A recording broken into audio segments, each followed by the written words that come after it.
Karen Keene. I'm the Director of Public Health for the town of Plymouth. Charlotte reached out to me and said, would I be willing to come in and kind of chat with you folks about what we did in Plymouth in regards to short-term rentals. So I think to help me share with you what we did, I'm sharing with you what I presented to the Massachusetts Health Officers Association Conference last November. Is the microphone on with the green light? Oh, sorry, I'll move it close to me. Yeah. Yep, you're good. Yeah, the green light's on. Okay, good, thank you. So I submitted the presentation and it was accepted, so I was part of the conference. So I think it sort of has a lot of information, and then I'd be happy to answer any questions after I kind of go through what we did. Again, this is a snapshot. This is what I said at the conference too. This is a snapshot of what we did. Yeah. Doesn't necessarily mean it's the only way to do anything. I'm just sharing with you what we did and why it was successful. Right. So we at the Board of Health and we're the Health Division underneath Health and Human Services. We also have a Select Board appointed Board of Health, which is a 5-member board. In the office, we were receiving complaints from people in neighborhoods that had short-term rentals in them that would complain about noise, traffic, parking, trash. And then we started to discover that some of these owners didn't even live in Massachusetts. They lived in California, they lived in Florida, and we did not have a local contact to reach out to when these problems occurred. So we said, okay, listen, we have to do some things. So we wanted to put together a short-term rental regulation that would issue a license for a short-term rental. Why? One, we wanted to identify it as a business. 2, we wanted to make sure the owners could be held accountable.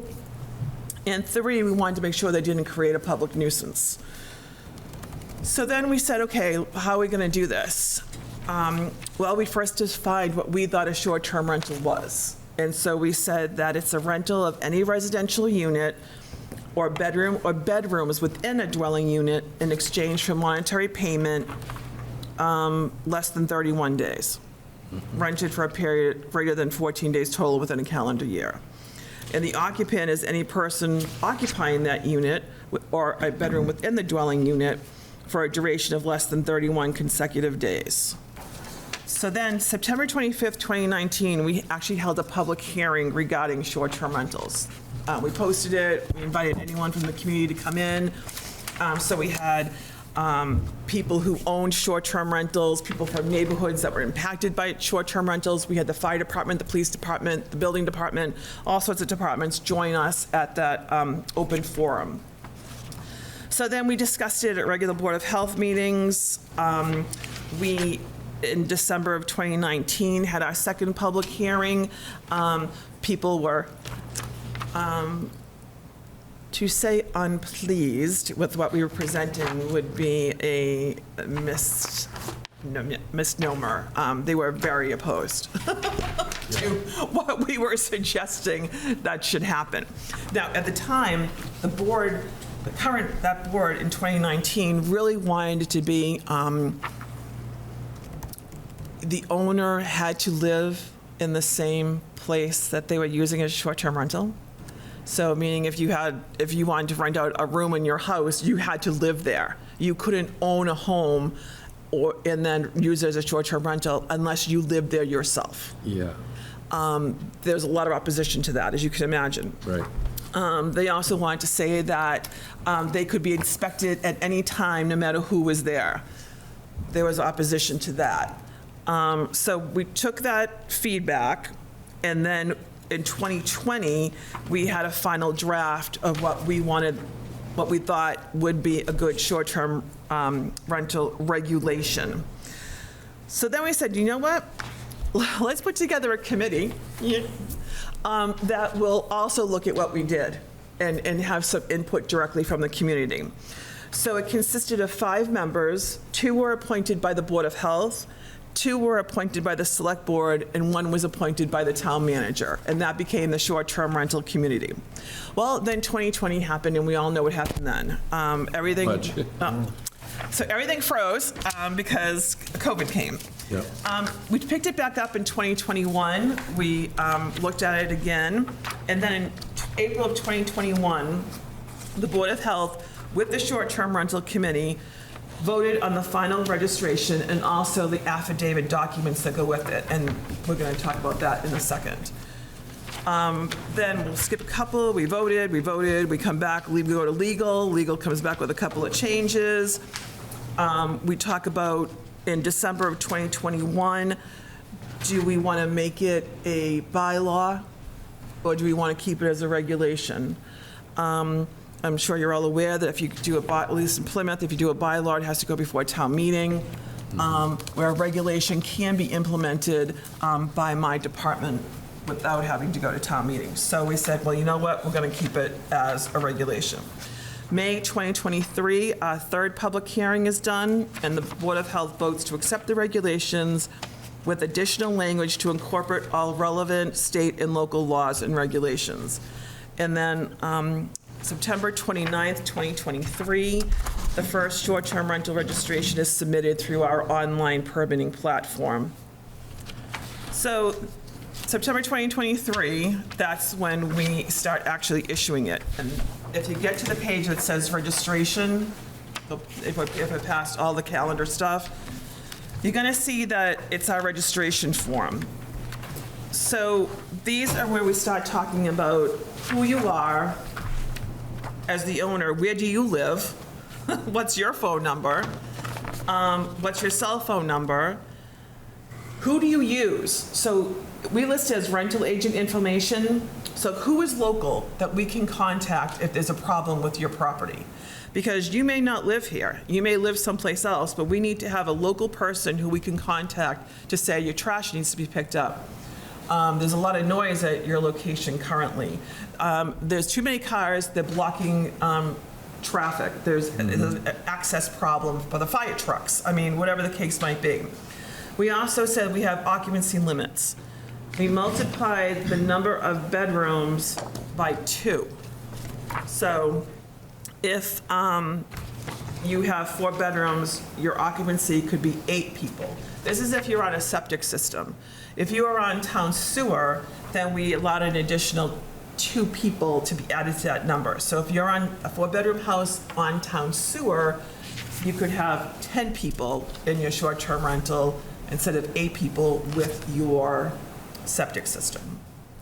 So then we said, okay, we're going to do a self-attestation affidavit, meaning you are going to complete our rental registration.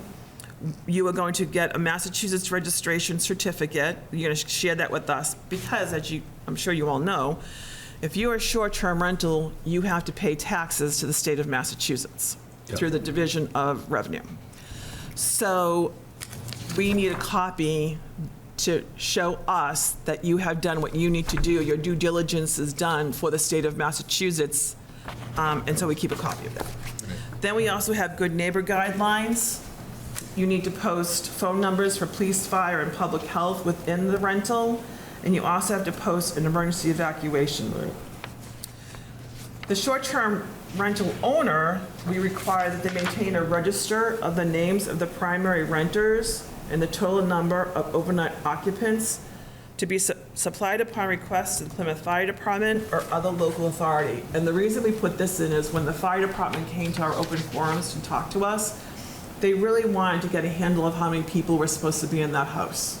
So if they were called to 123 Main Street, which is a short-term rental, they wanted to know, okay, there's supposed to be 6 people here for this short-term rental.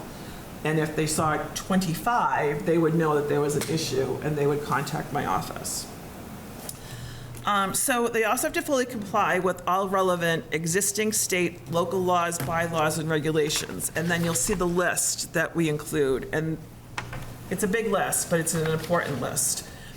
Our Plymouth bylaws include an anti-noise bylaw, alcohol beverages bylaw, leash law, and dog waste removal. We have Title V, smoke detectors and carbon dioxide. I mean, I'm sure same things that, Falmouth has. We just wanted to make sure that the owners were aware that all of these were applicable to their short-term rental as well. Right. Then we had emergency information, fire, police, public health department, fire, rescue, non-emergency, police, non-emergency, and also local radio stations.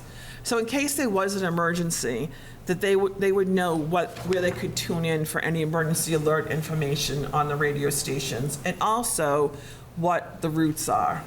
So we listed those as well, because we didn't, you can't assume that people are from here, you know what I mean? They may be renting a short-term rental from a different country, you know what I mean? So we had to be really cognizant of the fact that people would be unaware of their surroundings.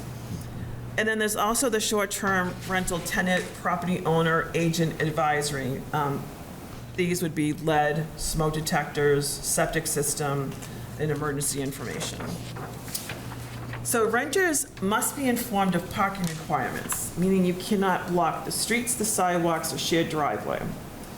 They have to be informed of the noise ordinance. They have to be informed of the wastewater disposal requirements. This is really important with septic systems. You can't pour grease down your sink or your toilet. Wipes, especially if it's a young family and they have babies, there's a lot of baby wipes they're using. They really can't be flushed on the toilet because of the danger that causes for your septic system. Also, our trash and recycling regulations and what the scheduled trash pickup time is.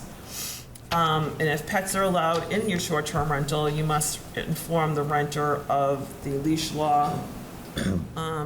And then all renters must be supplied with a copy of the Good Neighbor Guidelines, also to be posted inside the rental, and the regulations pamphlet that we created. Can I ask you about that? What is the Good Neighbor Guidelines? So we're going to get to that next. Okay. So the Good Neighbor Guidelines were created to educate short-term rental owners, property managers, tenants, and guests on the importance of being a good neighbor. So we talk about a 24-hour local agent contact information has to be shared. General respect for neighbors, noise and outdoor lighting, maintenance of the property, garbage disposal, parking and traffic safety, pets, and what the tenant and guest responsibilities are. Now, I'm not sure in Falmouth if you have certain parking restrictions around your coastal properties, but in one neighborhood in Plymouth, the White Horse Beach area, we do have very strict parking restrictions. You have to be a resident. So every short-term rental in that area has to post the map that shows where the parking restrictions are so that people know. Now, also to consider, the Commonwealth of Massachusetts issued an advisory on pool safety for short-term rentals that have pools.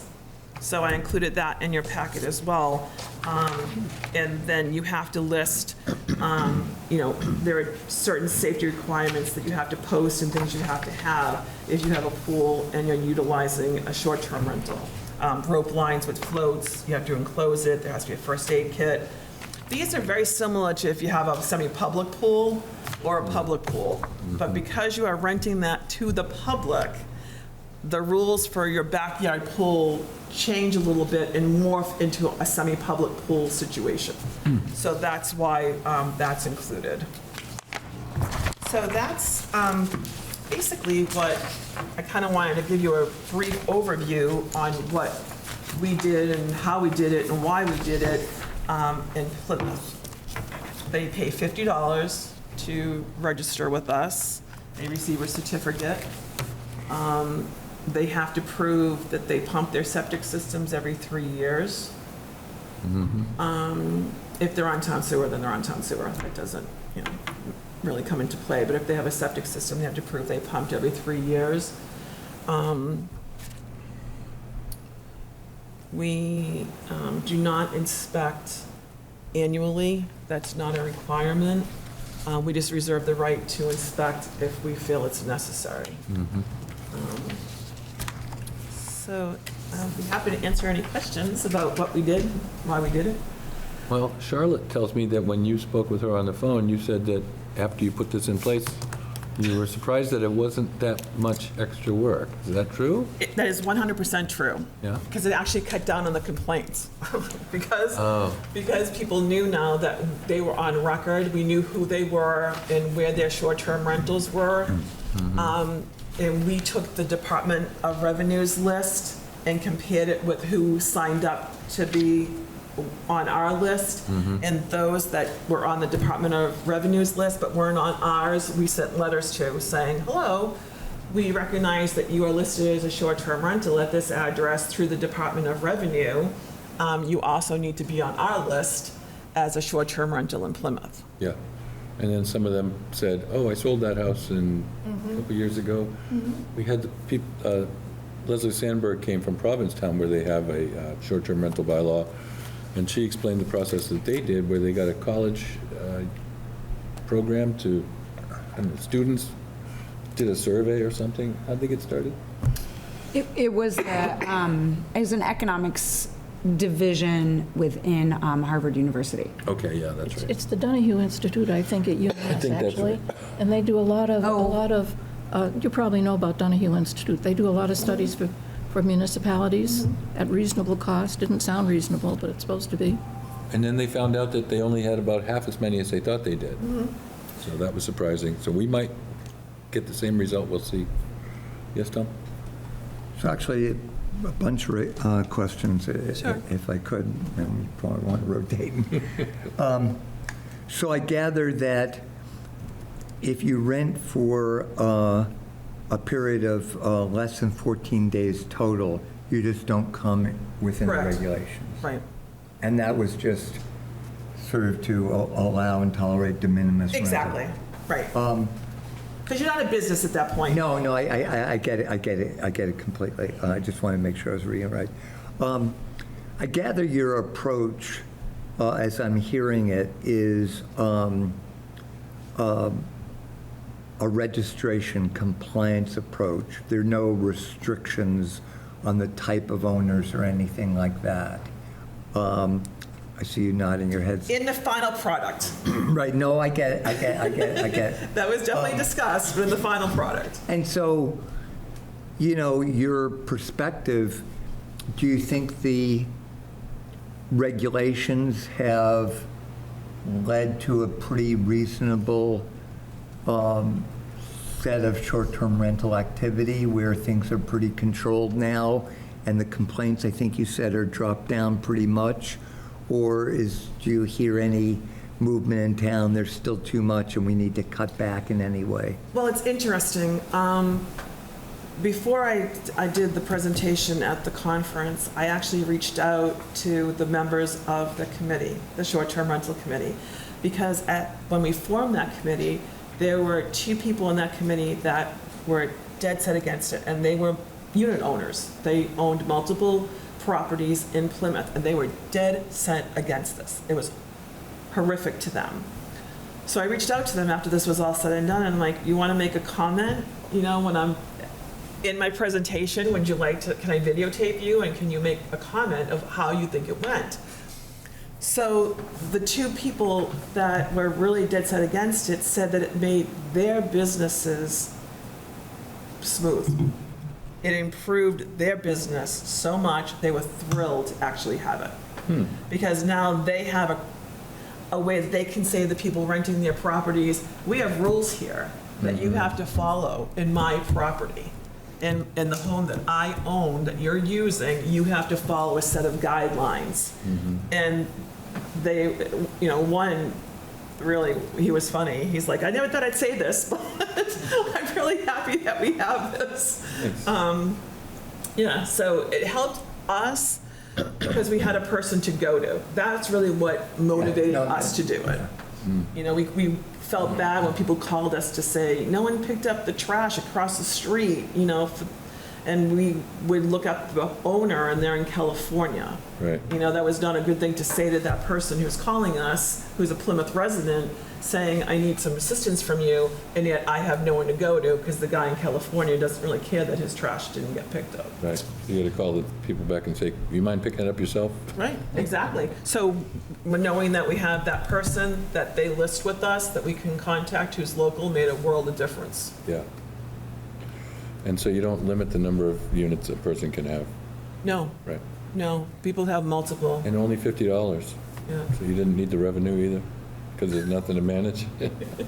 Well, I think we could all use revenue, but it just seemed to be a fair, because really, what was our motivation? Our motivation was to get it recorded and to get contacts. Right. So, And in Provincetown, they use it as a source of revenue. They charge $750 for a license in Provincetown. And now they get $5 million a year in income from short-term rentals between the wow. taxes and the fee. I don't know, I suppose I could revisit that, but I think that our goal really was to get compliance. Our Yeah. goal wasn't to make Yeah. money. And ours, we're struggling with what exactly is our goal too, because Yeah. some of my fellow select board members have said that we should find ways to limit the impact of short-term rentals so that housing will be, have more opportunity. But the lady from Provincetown said that it didn't seem to really matter, it didn't really impact housing because these things are either going to be short-term rentals or a summertime house for somebody. Exactly, right. These properties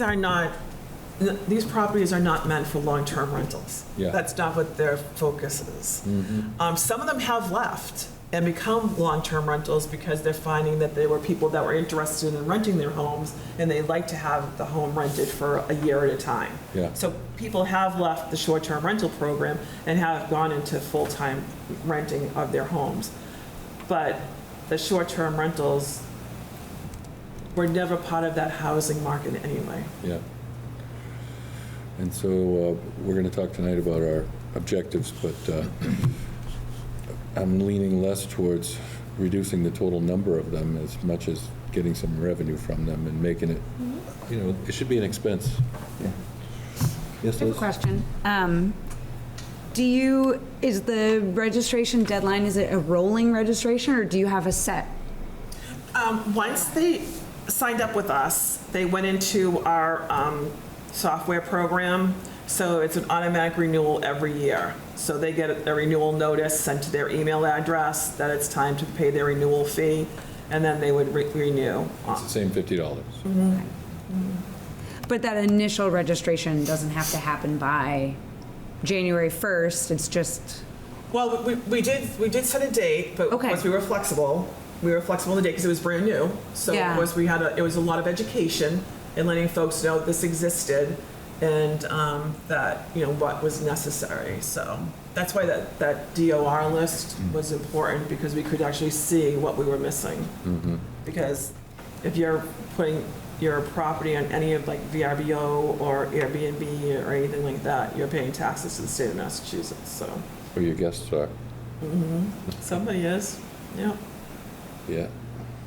I'm curious that you didn't see a connection between long and short-term rentals and what's different about Plymouth demographically from Falmouth, because here there are the academic community that operates down in Woods Hole through the scientific communities feel a real pinch in being able to find long-term rentals for their help during the academic year. They feel the short-term rentals has really crippled them in a way. And the owners of retail stores believe that there's a connection there, and that's why so many workers are now having to live over the bridge and commute in. That might be because we're not seasonal. You know what I mean? Even though these short-term rentals are most likely actually, they're not even saying that. Some of them are actually downtown. They're not anywhere near coastal. Do you know what I mean? They're in different the different areas of town. But we didn't have the true, like, I'm just going to rent during the summer market. Yeah. People are coming year-round to rent these properties. They come, Thanksgiving's huge because we have the Thanksgiving Day Parade. That's a huge time for people to come. We have a huge European market in September and October. So we were really finding it was a year-round situation. It wasn't being impacted just because of what we consider it to be a summer season. Yeah, and a lot of people come home in the holidays to visit, and they no longer have a home here, so they use this. Yeah, absolutely. And that's what we found that out a lot too, that people like, wanted to come visit mom and dad. Mom and dad didn't necessarily want, the kids, their husband and wife with their 4 kids necessarily in their home. Right. But it was nice to be able to rent something for a short-term basis that was close by. Right. Now, the flip side of that coin, which we're all dealing with presently, are accessory dwelling units. Just a little caveat on that. I brought an accessory dwelling unit bylaw to town meeting because I was trying to find a way to increase housing and housing availability, but really with the lens of, if I'm a senior citizen or an older resident who has lived in Plymouth for a very long time, who has no mortgage on my home, but I can't afford the taxes in order to stay in my home, which I've worked for and have paid for, I will have to leave. And I didn't want that to happen. So with the planning board and with, support from the select board, there was an article brought forward for ADUs to say, okay, you can put an ADU on your property, but what we said in the bylaw was you have to live in one of the others. Meaning you can build a little ADU, you can have your larger home, but you as the owner have to live either in the little one and rent out your big one, or live in the big one and rent out your little one, or give it to your child who can't afford to live in the same town that you do because the housing costs are astronomical. But the state of Massachusetts said, yeah, nice idea, but no. The bylaw passed at town meeting, but when we submitted it to the state came back and said, no, we're not going to make that limit. We're not going to put that restriction on it. You can have an ADU in the main house, and you don't have to live in either one of them, which I'm not quite sure really quite hit the housing target that we were trying to hit, but we have to follow that. We've had the same experience here.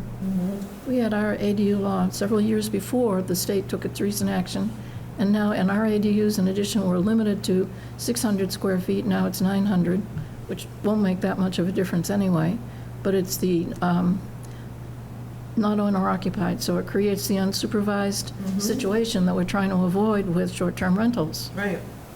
And I agree with you 100%. It really did remove the lens of looking for affordable housing, or the opportunity for people to age in place, or the opportunity to have your young adult child who can't afford to live in the same town have that opportunity by building the accessory dwelling unit on your property. And today, I don't know if any of you were on the phone call with the state of Massachusetts about ADUs when it was addressed that you can have more than one, which I also find. But only by special permit.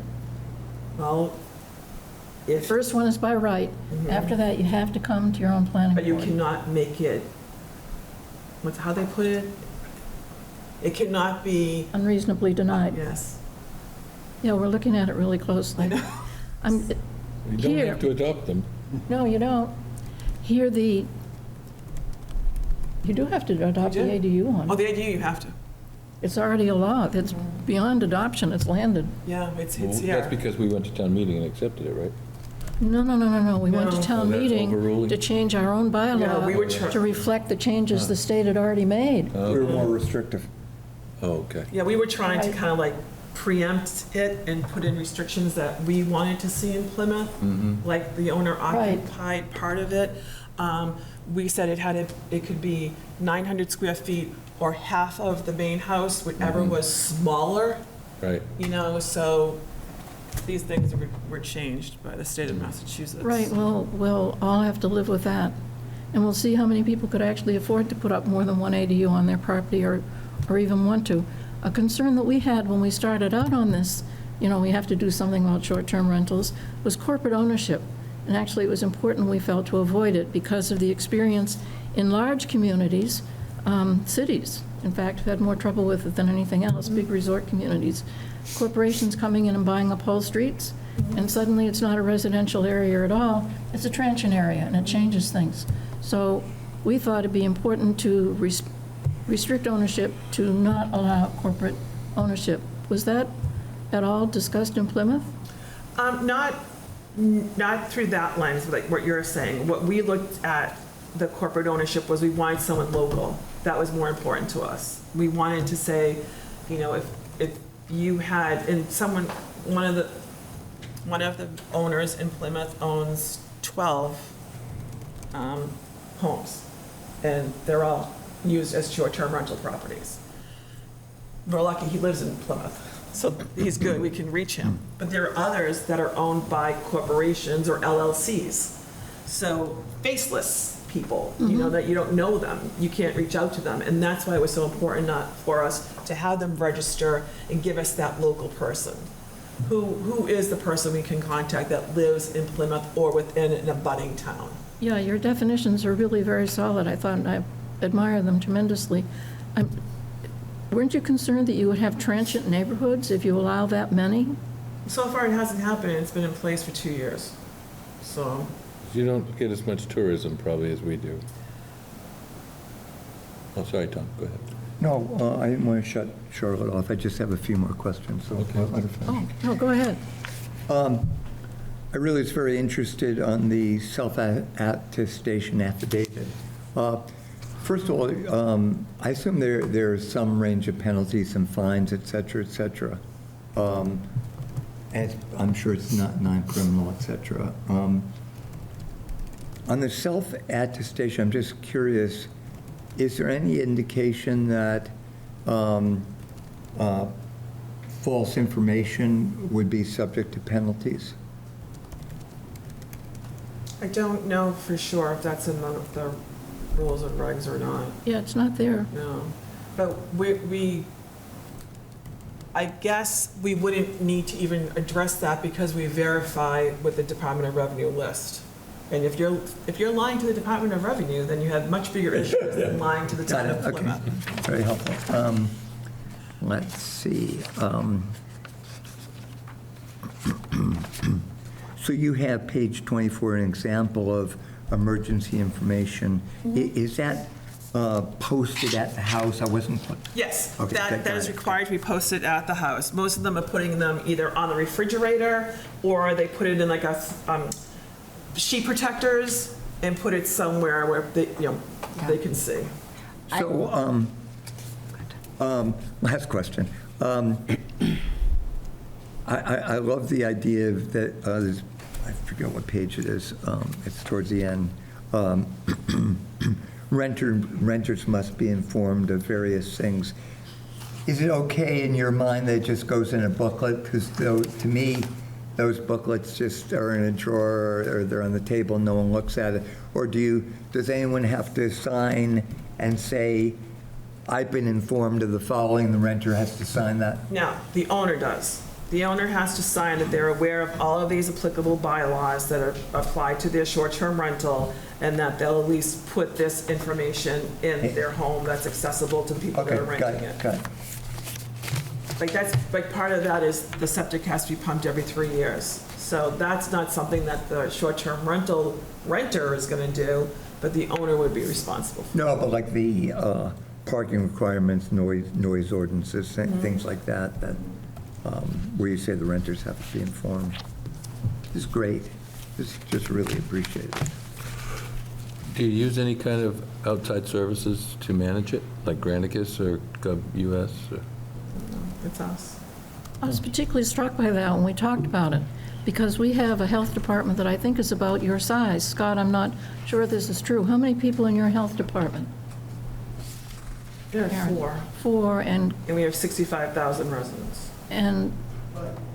Scott, You also outsource, you still outsource perk tests and septic inspections and that thing. No. You do it all in-house now. Yep. Yeah, no, we've done the same exact thing. right, and yet, interestingly enough, their regulation emanated from their health department. Okay, so let's talk about that. We should talk Yeah, we should. Because the Board of Health, our Board of Health in Falmouth disagrees with what the Board of Health did. Oh, okay. And what my Board of Health has stated is this is simply a registration program and doesn't belong, it has nothing to do with public health, and every unit should be inspected if you want to get the health department involved. Well, So you invited a Board of Health member, and the Board of Health decided that it should be inspected because that's the real public health, is to actually inspect the unit. yeah, What we've done so far this year is gone through the short-term rental tax list and sent out the notifications exactly like they did, using the existing bylaw from 75 or whatever year it was, and you're essentially updating the 75 bylaw. So they are registering the rentals like we are registering the rentals. That's why we're up to whatever, 700 and something. So I don't know what your number you've got so far. For short-term rentals, Yeah. 342. 342. We're at 7 something. We're not discerning. It's about 100 and something long-term, and the rest are short-term. And then the bylaw will split that, and That number was what?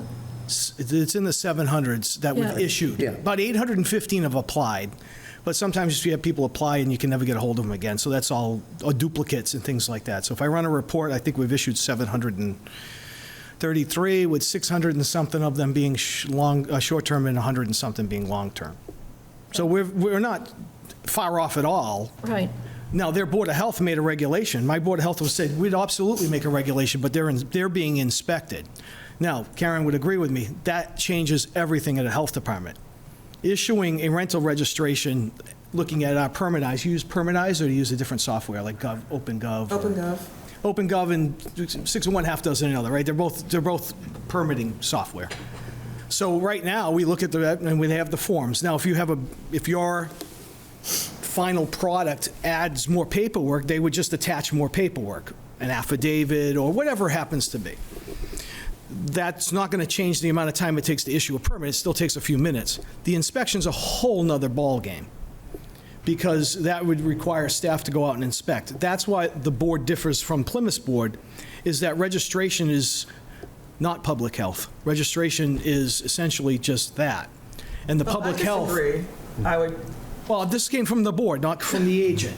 So my board's like, okay, great, you can put stuff on a paper and we'll continue to do that.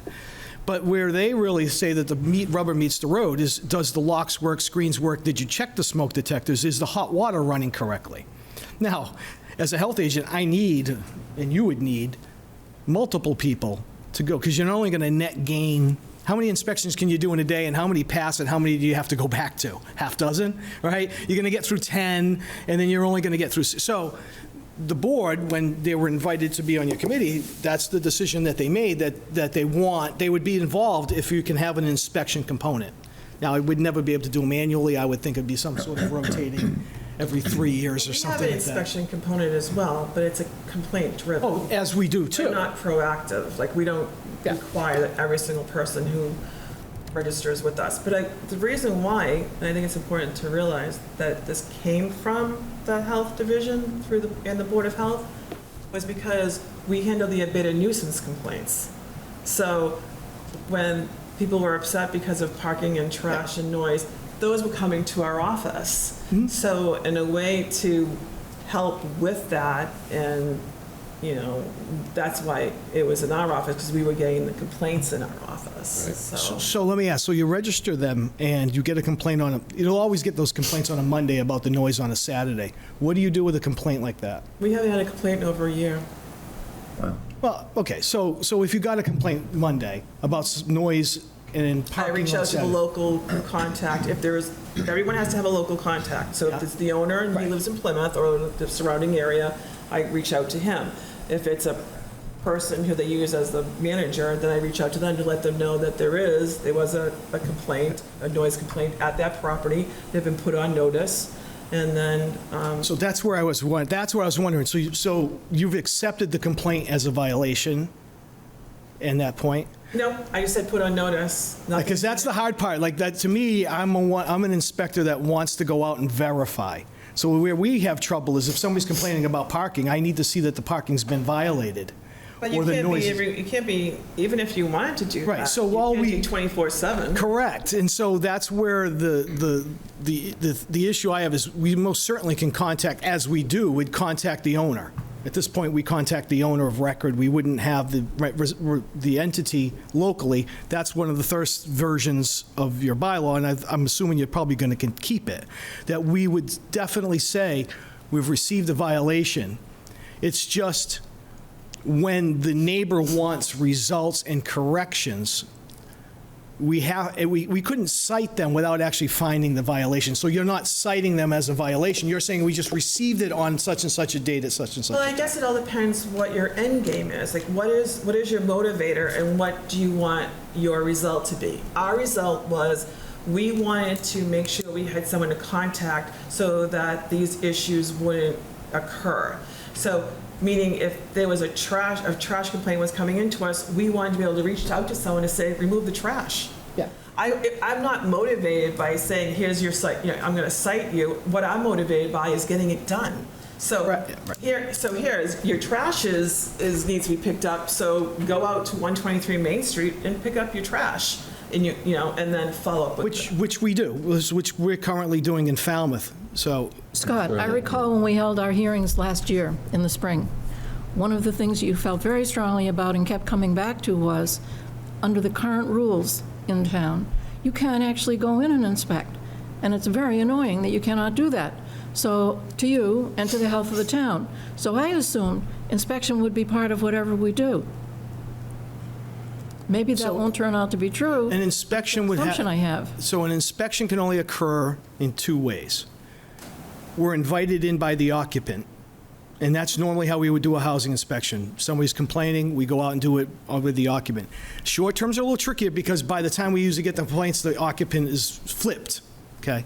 Or an administrative warrant from a judge is the only other way we can go into a property. We can evaluate from a street. So what my board is saying is that you can't hold, so somebody calling for a complaint doesn't validate the complaint. You have to validate it by doing something to validate it. We have an officer who would do the same thing. You just can't receive the complaint. So we're essentially doing exactly the same thing. Having what you have on your thing, the most important thing I took out of last version was that we would have a local person to contact, because the problem gets to be the California or the Idaho. So you're not dealing just with the occupant, who may or may not still be there. Yeah, we call it a You're dealing either with the owner or the owner's representative Yeah. that's been established before they even get the license. So that there's a person there that you can deal with, that can authorize you or your representative to go in and see what's going on, so that you're no longer barred from inspecting. Yeah, so I think we're not doing anything different, other than my board's thinking that we need to actually make sure that when Joe Q. Public says I have a rental on 15 Scranton Ave, right, that it's not a basement without any plumbing and a bucket, right? So I think my board is saying the public health is, we should be verifying that these are actually truly rentable properties. There's no reason to think that this board is going to disagree with you. So I think, but as a health agent, that's going to add work. Like, so now you have 324 annual inspections, or let's say 150, and you do it every 2 years. And so that's where my board had the issues, not me personally. I mean, we've been doing rental registration since the 70s. But the question is, to what degree depth you want to get into It would be easier to formulate a really good bylaw or regulation or whatever it turns out to be if a representative were actually here working with us. It's good that you come to the meetings, and that's great, but then we could be sure that we're dealing with the board and the department that's going to be doing this, because the state hands it to you. I have to say that, if I could, that was really an important part of what we did in Plymouth. We wanted all the players to be present, and luckily they were. Like I mentioned, like fire, police, building, planning and development, our owners. And we have, I don't know if you guys have it here, but we had we have steering committees for our neighborhoods, we have 7 villages in Plymouth. So we had a representative from each of the steering committees also partake. Don't forget, we had 3 public forums, so we had ample opportunity for lots of people to come in and share information with us and opinions. And like I said, some of them are quite strong, but It was definitely a collaborative effort, and I think that's why it works. Tom? I want to echo what Charlotte is saying. I've talked to Doug about this, but I was very disappointed, and I know you're just a messenger, but I was very disappointed the Health Board didn't send a member. I think their perspective would have been incredibly important. I'm particularly troubled, though, by what you said, and that is the Health Board, it sounds like what you're saying almost had a precondition that unless we, in advance, before we all discuss this, they were insisting on some kind of, agreement that we have inspection when they should be here to make the case. No, I think I love their input. So what the board said that the board wanted, I'm trying to remember the phrase that I had told the town manager, that the board, I'm trying to think of the language that they stated. They essentially said that unless there's an inspection component, that they didn't say short-term rental registration wasn't as important, it just didn't belong in the health department until such time. But make the case. Oh, I mean, they said they voted on their decision, right? I understand, but I'm trying to communicate. Two members of this committee are disappointed, and I think we would have been much better served by having a health board representative. He can't make them. Oh, no, I understand completely. I understand that completely, Doug. I started out saying I understand he's a messenger. Well, if the health board, if the health board decided tomorrow that they wanted them inspected monthly, I'd have to figure out a way to inspect every unit monthly if they made that decision. Am I wrong, right? So, not that I, so, Pardon me? We shouldn't bog down here. yeah. Okay. Yeah, right. Okay. Yeah, we've made our point, and thank you, Scott, for coming. Thank you, As Scott. always, yeah. And Karen, thank you. Oh, you're welcome. Oh, yeah, thanks so much. You're welcome. Yeah, your work has really cut our work much shorter. Thank you very much. Well, like I always say, it's good when we can borrow from each other, so Yeah. it doesn't have to be from the beginning. Yeah, really, thank you for coming. Good luck, and you have my phone number. I do. If you have any other questions, feel free to reach out. Great, thank you so much. Thank you, Karen. I have a question for you, Okay. Select Board Representative. These applicable bylaws, do we have all this stuff? You might not know that. Well, you have a copy of I'll it. tell you how many I recognize. Yeah. Anti-noise, we do. I think noise is getting Alcohol, we voted. do. Leash and law, dog. Oh, no, I think yeah. it's just. In November, just right? leaving- Supplements to Title V, yes. Septic in accordance with Title, yes. Septic systems, yes. Smoke detectors, yes. Safe drive home, Karen. Take care. Thank you. Posted location of fire extinguishers, no, we don't have that. But that would be a good idea. Means of egress, that's, all houses have to have that, or they're not ready to be And are there others occupied. that we should have? Conditions deemed to endanger. No, I think impair that's pretty health and good. safety. Square footage, garbage 'Cause I and don't rubbish really know what codes. to do. Do we have garbage and rubbish codes? We must, right? It's in the health. Yep. Posting of name, 24-hour contact. We don't have that yet, but it's going to be in. It's coming. It will be in there. Yeah. Yeah. Inspections upon request within 24 hours. That's what I like. They have inspections, this is in the Plymouth bylaw. They include inspections upon request within 24 hours. So they don't mandate the inspection up front, but if something arises and it's a complaint-driven system where they call you and say, we're going to inspect. Yeah, the only issue with that is, so like I said, if there's someone there, they have to allow us in. They can only inspect from the property outside. They cannot enter Unless you're invited. or have a warrant. But if they sign a paper that says they want this license, now they're going to give us permission because they have to, because it's part of the license. Yeah, but that was signed by the owner of the property, not the tenant. Right. It's the tenant who's actually in the dwelling that would have the right to decline it, not the operator. So I think you'd have to check, I think if you want that component, I just think you should run that by town council. The tenant puts himself in a position where he has to allow that entry because he's rented from a person who signed this. Yes, but that's a regulation written by a Board of Health in a particular town. I would definitely run that by town council about our legal. We I deal will very. when we see them. This is a housing's a very sensitive thing. So we have hoarding cases where people don't want to leave the house, and I Yeah. have to get an administrative warrant, Yeah. okay? And the person might have to be removed forcibly from a dwelling. So there's a lot of rights that a tenant has occupying that dwelling. And you need to run that by legal before I can go charge in a place on a Tuesday at 10 o'clock. But it That's all. sounds pretty good, though, doesn't it? It sounds fabulous, but I would just refer you to town council before we actually put We that had in. this circumstance this weekend where a tenant overstayed and the owner of the short-term rental was like, I want him out. We can't. Yeah. They're the yeah. tenant. You need to either evict them. Yes. Or it's not like a hotel motel lodging thing where the operator can say, they're a disturbance, I want them out. We can go there and help them remove them. They are occupying a residence, they are a tenant. You cannot go and tell them to leave. If the short-term rental bylaw is written under the hotel motel law as part of that, I don't think you would that could. get around that? Unless you classified it as a lodging house.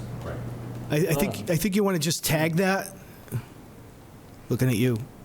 Yeah, no, I'm And I think you want to run that by town council. yeah, Okay, I'm before on you put that in there. My note, I'm on page 5 of my notes. I don't know if you can hear me And really. that's the most frantically difficult typing. situation as the police department that we're put in, is when an owner of a property says they have overstayed, and we can go there and say, you've overstayed, they want you to leave. Yeah, we're not leaving, we tried to submit another payment.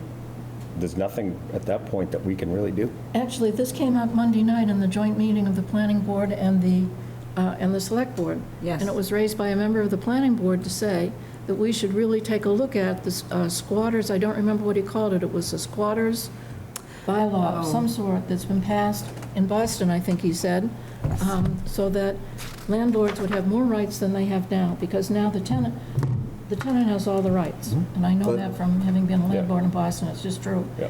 And this changes that balance somewhat. I haven't heard of it, but that is a situation we're getting It's along. just something they're talking about. No, it's in place in some community here in Massachusetts. Oh, really? That's what he said. I thought that's what he said. Okay. But Doug, I think Write that what part we're down. talking about is drafting a bylaw that is going to require the owner, as a condition of short-term rentals to a tenant, to require that tenant to provide access. So the owner is going to be forced under our bylaw to require that. That's how I think that would be drafted.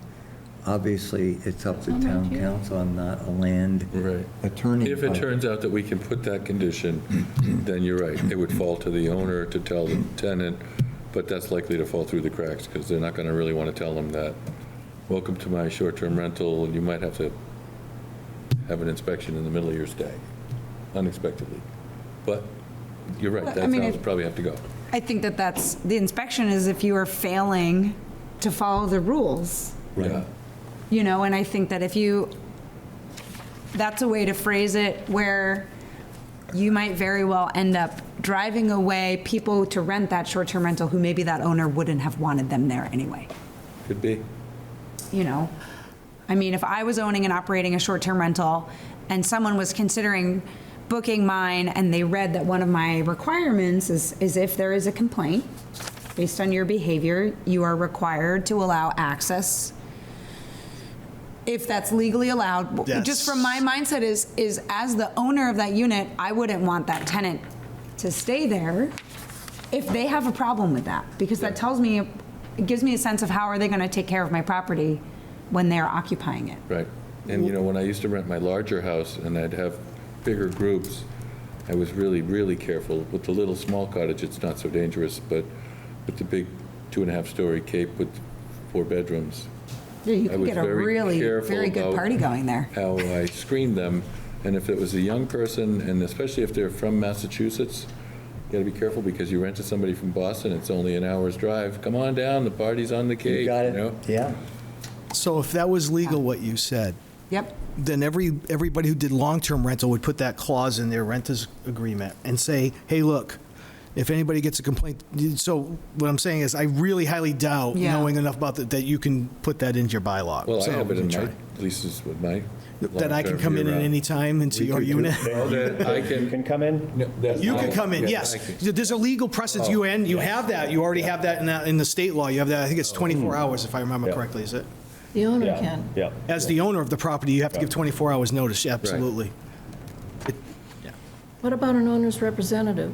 The way they've set it up in Plymouth, you have to have, they're calling it a broker. You have. Booking agent, Booking agent. yeah. Responsible Would the booking entity, agent also be able to have that access? Because it's the local person that you want to be able to have the access. I don't think they have the legal right to do it. again, run it by town council, because it'd be, as, let's say I was doing a short-term Airbnb and some public health official came to my house, I would slam the door in my Airbnb in the face of that gentleman. I'm not letting somebody in. I don't know who that person is, Right. Okay. I think you probably get that often as a police, they're not letting you in, Yeah, but and it's- just run that by town council. Because, I mean, the government's the government, it's the same reason I can't walk into a place and, we got a complaint, I'm walking in because you have a short-term rental, that's not gonna fly. Yeah. J- And this by is the a- way, do you have any drugs in here? Just a very obvious but question. So legally, under Massachusetts state law, the tenant of a short-term rental and the tenant of a long-term rental have the same legal rights. I would think so, but again, that's a question for the town council. Yeah. We can't find any difference right now. Okay. I don't think. I So think from the problem is police department's perspective, you have to operate in the same way? I don't think there really is a definition of a short-term tenant anywhere. You're a tenant. That's a good point. Well, Okay, have we finished up on this part of our agenda? Ready to move on to refined purposes and objectives? let's give it a try. Yeah. So, I thought, I at least have taken away a lot of what I think is new information, particularly from the Provincetown discussion. But I think it was all supported by the presentation today. I think most importantly, the two new facts I have that really have changed my thinking. One is the number of short-term rentals is substantially less than what we had thought. Right now, Scott just said it's about in the neighborhood of 600. Seven, I think. yeah. I'm sure there'll be some more coming through the woodwork, but it's way less than I had thought when I had come in. Right, me too. The other is that the Provincetown example, and it wasn't, in my memory, just the folks from Provincetown, but it was also the people who did the study for Provincetown. And that is any restrictions we are going to be making on short-term rentals are not really going to have any impact on affordable housing. And that, to me, really caused me to step back. And so, what do I do with these two facts? One, that the problem is less than we thought. I think we really have, in my mind, actually a very weak case to restrict growth. Because we just don't know, other than guessing, what is the right number. Apparently, at our last meeting, the figure was thrown out, I think it was right, that the short-term rentals are about 17% of our housing stock. Maybe that's wrong. Turns out that's not correct. Yeah, that's, But Close. whatever it is, we have no normative basis to say, okay, well, should it be a little higher? Should it be a little bit lower? It's just really guesswork. But to me, Well, if we have 22,000 houses in Just- town, so just, it's about, and I actually, this might be a good time. I didn't have this. no, I want to finish. Oh, okay. Because the number. 3%. The number. I'm sorry? 3%. It's about 3%. 3%, okay. But to me, the hallmark of any regulation is that we have a clear purpose and a reasoned basis to restrict something.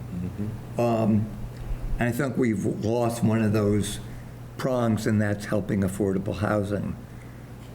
But Charlotte has kept pointing out, and I think it's really a compelling basis, to make sure whatever we do, that we preserve the residential character of our residential neighborhoods. Because what we're really allowing here is some kind of potentially commercial activity in a residential neighborhood. And so we want to reasonably restrict commercial activities in these neighborhoods. But I think this, to me, brings to me that we have a very strong case to regulate and put restrictions on the existing type of activity to make sure, like parking requirements, no weddings, to make sure it's not a commercial activity. It will be a commercial activity, whatever we do. No, I But understand. not really a full-blown commercial activity, like We just want to limit it. no events and no, But I don't think we have any basis to say a little bit of growth is okay or cutback is okay. And so where I'm coming down is, I think the most reasonable approach for us to do is cap what we have, register, allow people who are doing it to register and comply with the regulations, and cap that at what we have. I think it's, of all the alternatives, it's the most reasonable thing we can do. you And just said you didn't see any reason why we should curtail growth, but now you're saying cap it? and that is, no, I understand, Doug, but I think it's important that we get our arms around what we have, and that, what Plymouth has said is that the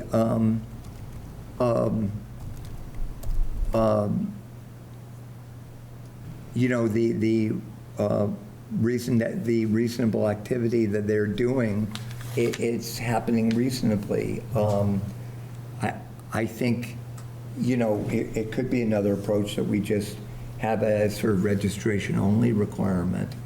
But I think the idea of capping it, taking stock of where we are, and, a few years, if there's a case to be made to increase it, so be it. But I think I come down that we should just cap what we have. I think also it avoids a discussion that we still don't have any agreement on.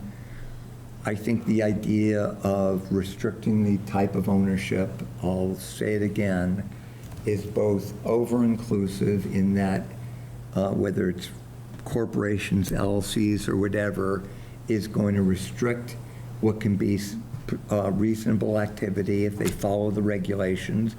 But on the other hand, it's under-inclusive because putting in corporations or just an LLC, if it's a natural owner, they'll drive loopholes on that if they want to just have investment-only kind of approaches. So I'm coming down really on a grandfathering approach. It's kind of grandfathering. It's not really, because true grandfathering just lets everyone do what they're doing, but my approach is, everyone has to come in under the regulations. So that's where I am now.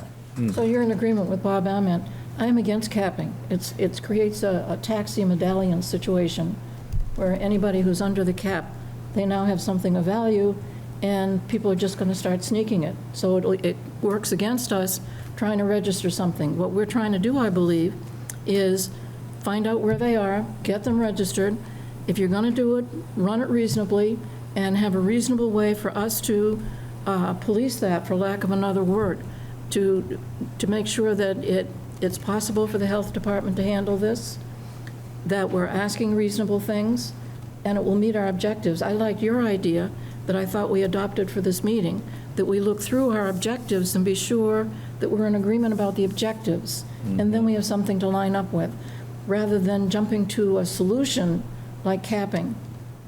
So Well, I mean, so could we do the objectives? I was very surprised to see drafting. I don't think we're anywhere near ready to start drafting of the approach you did, Charlotte. And by the way, there's nothing to do with taxi medallions that get swapped. This is a property that people have. They'll pass it down if so. But yes, it's something of value, but it has nothing to do with taxi medallions. I don't know how you'd say that. It's not anything to be swapped and sold.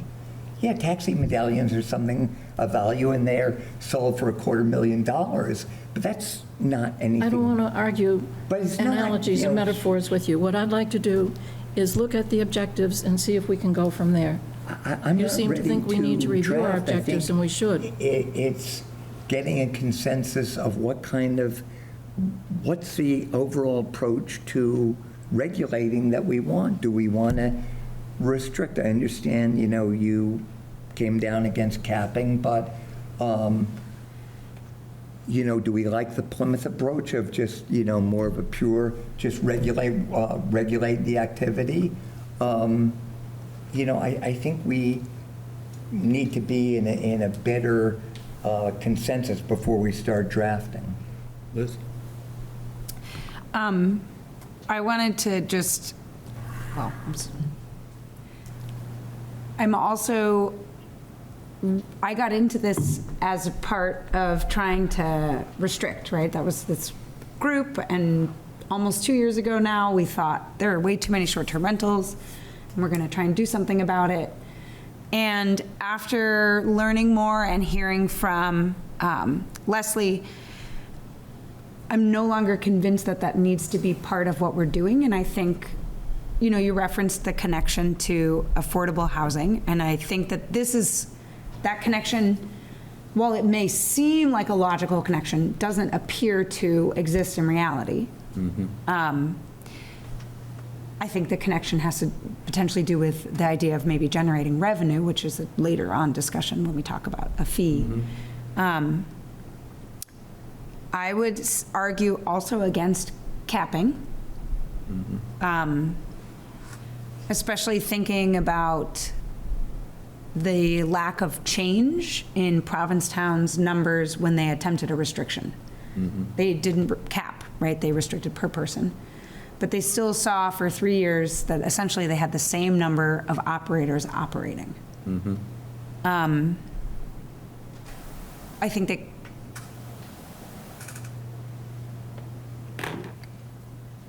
I'm going to stop there. All right. What do you think, Jim? I was also very influenced by the presentation from Provincetown. I thought, like all of us, it kind of changed what my perspective on the actual issue was. I think their arguments are very compelling. I think they, as a community, went about it a better way, where they went and they got a study and they figured out where these units were, what they're being used for, what the likelihood of them turning into other types of housing units. Absent of that, because I think I do like a lot of the things that Plymouth did, but at the same time, I draw us more akin to a housing type of market, even though ours is larger, to a Provincetown, where we have the seasonal renters, as opposed to Plymouth that, will have a lot more kind of year-round, not just for their events, but they're just that much closer to Boston, where people who are in Metro West or, the South Shore, or even Boston, they're coming down for a conference, or they're coming down to work for 2 weeks on a project, they're going to get an Airbnb rather than staying in a Marriott in Boston just to have their own space. They have that luxury that we don't. So I think there are some differences with the housing stock, and that's why I'm putting a little more weight in my mind on how Provincetown does it. The 3% number is all, just like everybody else, the numbers I think are a little like, I said at the first meeting, I have one right across the street from me, and it caused panic in my neighborhood when they started. And when you have that, something that close to you, your immediate thought is, this has to be going on everywhere. If it can, I live in Hatchville, I'm not anywhere near the beach, So I'm pretty comfortable with the 3% number. I think there is room for growth, and I don't think that we're at a point where we have to, kind of cap that usage across town. Bylaws can always be amended, they can always be rewritten, and I think if unlike Provincetown and, unlike what it sounds like Plymouth is experiencing, if all of a sudden we see a rash of short-term rentals, taking over the housing market, then that's an adjustment that will have to be made. Right. I do think that regardless of what our objectives and our goals are, I think whether it's Provincetown, whether it's Plymouth, with their differing systems, and what we've done in our drafts and what we've talked about in our meetings, preserving, to put it in Plymouth's words, to ensure that STRs do not create a public nuisance and have injurious impact to the natural and physical environment of the surrounding residential neighborhood. I think that's a common one that we all have. I am still very swayed, especially with the work that Provincetown did regarding corporate ownership and the potential impacts that have been seen in other communities of commercial ownership.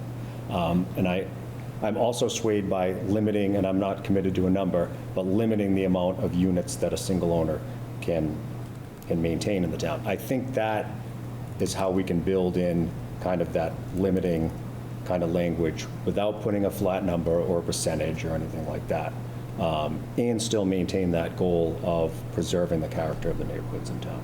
Right. I'm in agreement with him. Yeah, I am too. And I feel like the cap would be something that we would do later. I wouldn't start out with a cap and then think about lifting it later. I think maybe 2 units per owner, but now I'm wondering maybe even 3. It would be reasonable, but not 1. I have some data to that end. Okay. Well, one of the things that could happen before we go forward with that, on picking, if there's to be a limit, and I too think there should be a limit, our process is going to be, we're going to have to go to public hearings where we've really made an effort to get a lot of people come and hear it. Right. So that if we put a limit on it, then we'll hear some response. What is that limit? We would do it with any bylaw, whether it's a bylaw or a regulation. So we'll find out where the problems are going to come before we actually go to town meeting, I hope. Right. Yeah. So, but I would really like to go through our purposes to be sure that we are in agreement that these are the purposes. Okay. You got some numbers you want to throw in? Yeah, just for the limit, but if it's not an appropriate time, No, go ahead. essentially, 3 per person would cover every single operator currently listed. So I went through Scott's spreadsheet, which was helpfully provided. I don't know. I put the wrong date on here. I thought the meeting was next week when I wrote this, but fortunately I remembered it was this week. I don't know, Jed Showed and up on the Scott, if right you're day, interested that's in all that that. counts. But I tried to quantify 2 things, hence my question. Yeah. Oh, let's see what you got. So I put my process steps, just so you know. So I got the data sheet. I eliminated all entries that were labeled long-term. There were some with no label. I left those in the spreadsheet. And then entries that were labeled short-term and long-term were also left in the data set. I sorted the data set by the owner name, and then I identified instances of multiple properties per owner, and then I also examined the type of owner to look for the number that were held in trusts and LLCs. And then just a note that some were kind of difficult because people had filled out the form wrong. So first name and last name were swapped, so this is not, I wouldn't, say that this is 100% correct, but I feel like this is 95% of the way there. These are great numbers. So the number, right, so there's 660 out of 682 operators operate 1 short-term rental. That's 96.7% of those. And less than 1% are operating 3. And no one was operating more than 3. 66% of the operators were a natural person. They just had a name. Yep. 11% were held in an LLC, 22% in a trust. 2%, or less than 1% were other, and those other categories included the labels of limited partnership and CO Inc. So our numbers are like Provincetown's. Very much like that. Similar, yeah. Yeah. Remember she said they hadn't run into corporate ownership yet? It hadn't been happening? Yeah. Yeah. Well, because we're ahead of it, because the economy hasn't crashed yet. It's coming. That's next week. It might be. So I just think that having this information helps us Yeah. with our purposes conversation and then any restrictions, because what in my mind, I would imagine if we decide to restrict per person, if that's an avenue that we go, or per operator, a limit of 3 short-term rentals per operator should, in theory, that should not cause a problem for anyone who's currently operating a short-term rental in the town of Falmouth, Right, as far as we can tell. as far as we can tell, based on the registrations. Okay. I feel like our purpose is to get these registered, get a person to take responsibility and be responsive, make them safe so people don't die in fires unnecessarily or have unpleasant, unsanitary conditions or whatever. And then make sure it keeps the neighborhood nice where they're at, so they're not having a negative impact. And I don't think the purpose any longer is to try to provide affordable year-round housing, because I don't think we're going to be effective at that.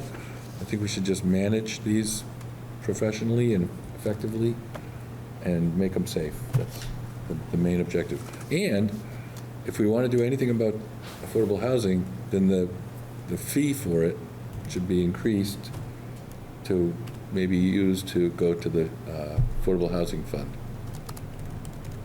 if there's anything left over after Cost. managing the numbers and the cost or whatever. Would that be a purpose? Not just come up under fees, Yeah, that would be under fees, yeah. Okay. right? So, So Doug, I'm hearing,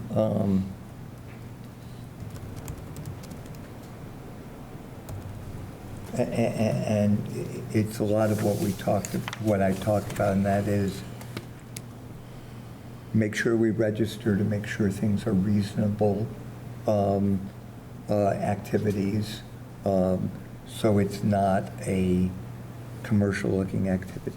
The things we talked about, parking, weddings. I mean, I think we can draft that pretty easily. But I think I hear you saying it's a sort of 98% registration provision and no other restrictions. I don't think that will be true. But I'm asking Doug trying to summarize what he said, Charlotte. Well, there's all these restrictions that are in here. No, there would be restrictions on activities, but I meant you wouldn't be proposing that we restrict the number of units at all. To 3 people. I mean, to 3 units. Okay, 3 units, which is essentially what we have. Right. Right.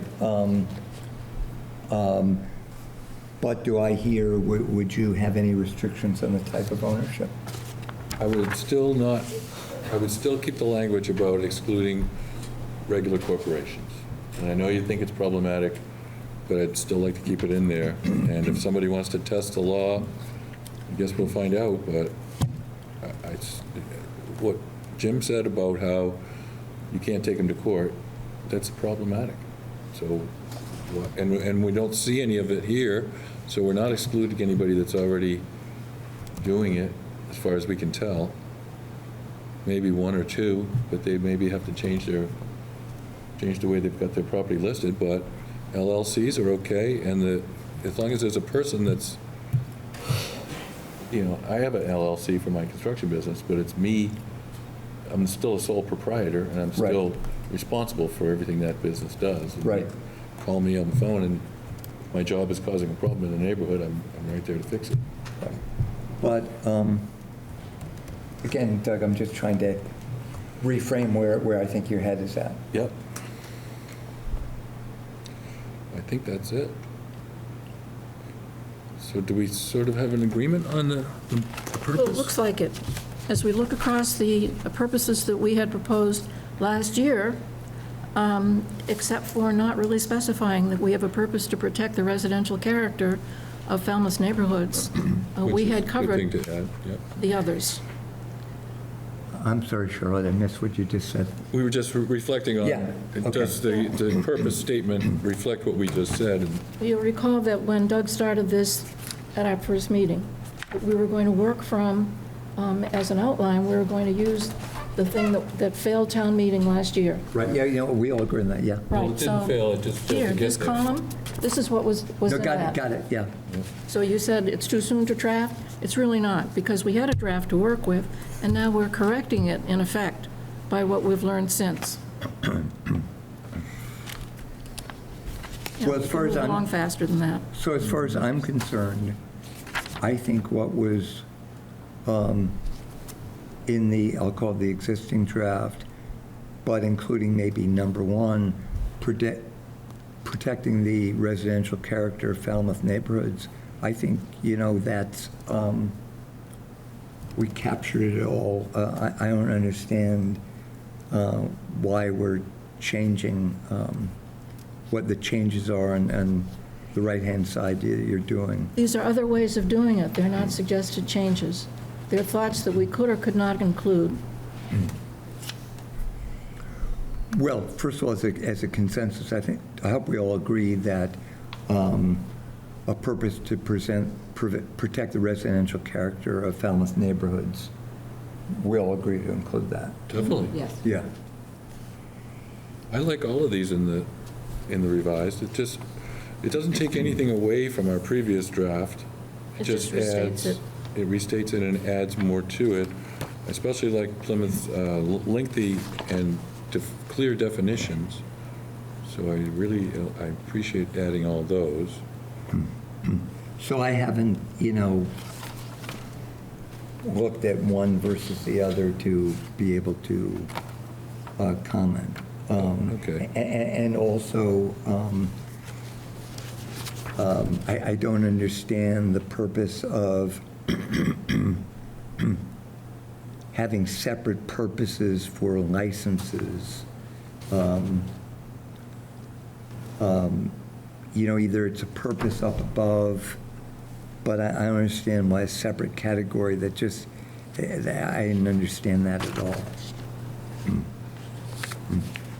I'm not sure I understand what you're saying.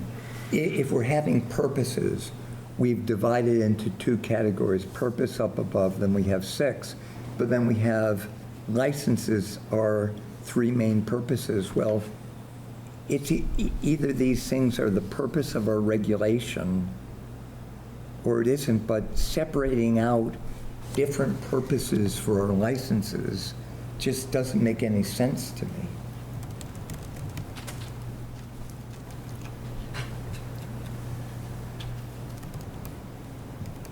It's just kind of a non sequitur drafting wise. Well, this is our purpose. This is why we feel like we need it. And this is what they're explaining to the owners. Licenses are required for 3 main purposes. So this is the purpose of having a bylaw, and this is the purpose for the owner to have to take action and get the license. To identify and we need this because we need to identify and locate short-term rentals within the town. We need to make sure you are accountable for your actions and to protect the public health and safety. So it's just a sort of it's like to the homeowner, why am I here? This is why you're here. So that's directed to licensees? Yes. Okay. I see Tom's point. It could It either does be seem here. confusing a little It is bit. confusing. Yeah. And it could either be here, or more properly, should be down where we begin discussing licensing and what's involved in it. Yeah, that's a good point. Yeah, to just move that section. I'm sorry, Charlotte, what were you saying? Saying maybe we should take that, This this section on redundant licenses, licenses are required, and put it at the start of where you, discuss getting the license. when you start to say, why am I getting this license? What's involved with getting the license? It should be the precursor to that. Yeah, because the way Say, here's the reason why. I understood why this extra thing here, which really, puzzled me, is I think up in the very beginning, it's enacted to establish an orderly process for identifying, registering, and regulating short-term rentals. The process is intended to, and this kind of is to just clarify it and hit home with it, but it doesn't need to do that. It really might properly be included when we start on page 6 of this thing, the way I printed it out, where it begins discussing the regulations about the license fee, the cost of the license, and how to do that, and basic safety and permitting licensing regulations. and include it there. So it's really a placement, not as it, I think it's useful because it's succinct, but it may be in the wrong place. Okay. One other observation, is just sort of drafting, but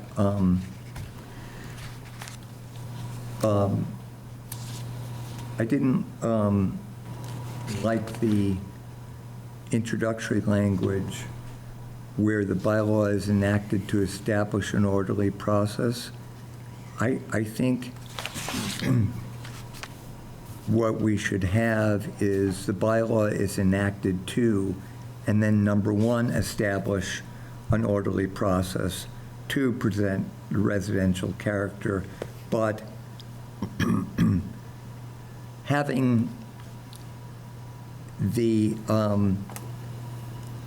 language, our intent is to do 1 through 6, and to have what we're doing is more than establishing an orderly process. We're doing 1 through 6, and I think it's just confusing drafting to, because it's much more than an orderly process. It's, number one, protecting the character. Well, Tom, I don't think the committee really needs to wordsmith it. It's kind of Okay, ugly but- to have a committee do that, so You can always it's whether or not we agree with the Bring us statements. another new freshened-up copy for next time, if you're up for it. No, I'd be happy to if that's helpful. The more we chip away at it. I think at some point, better we're it'll going be. to hand over the points on which we agree to our own counsel, To Eric, and he'll see what he can and do. they'll give us back a draft. We don't have to wordsmith it. It's just which do we agree with? So we could kind of check them off, agree, no. Yeah.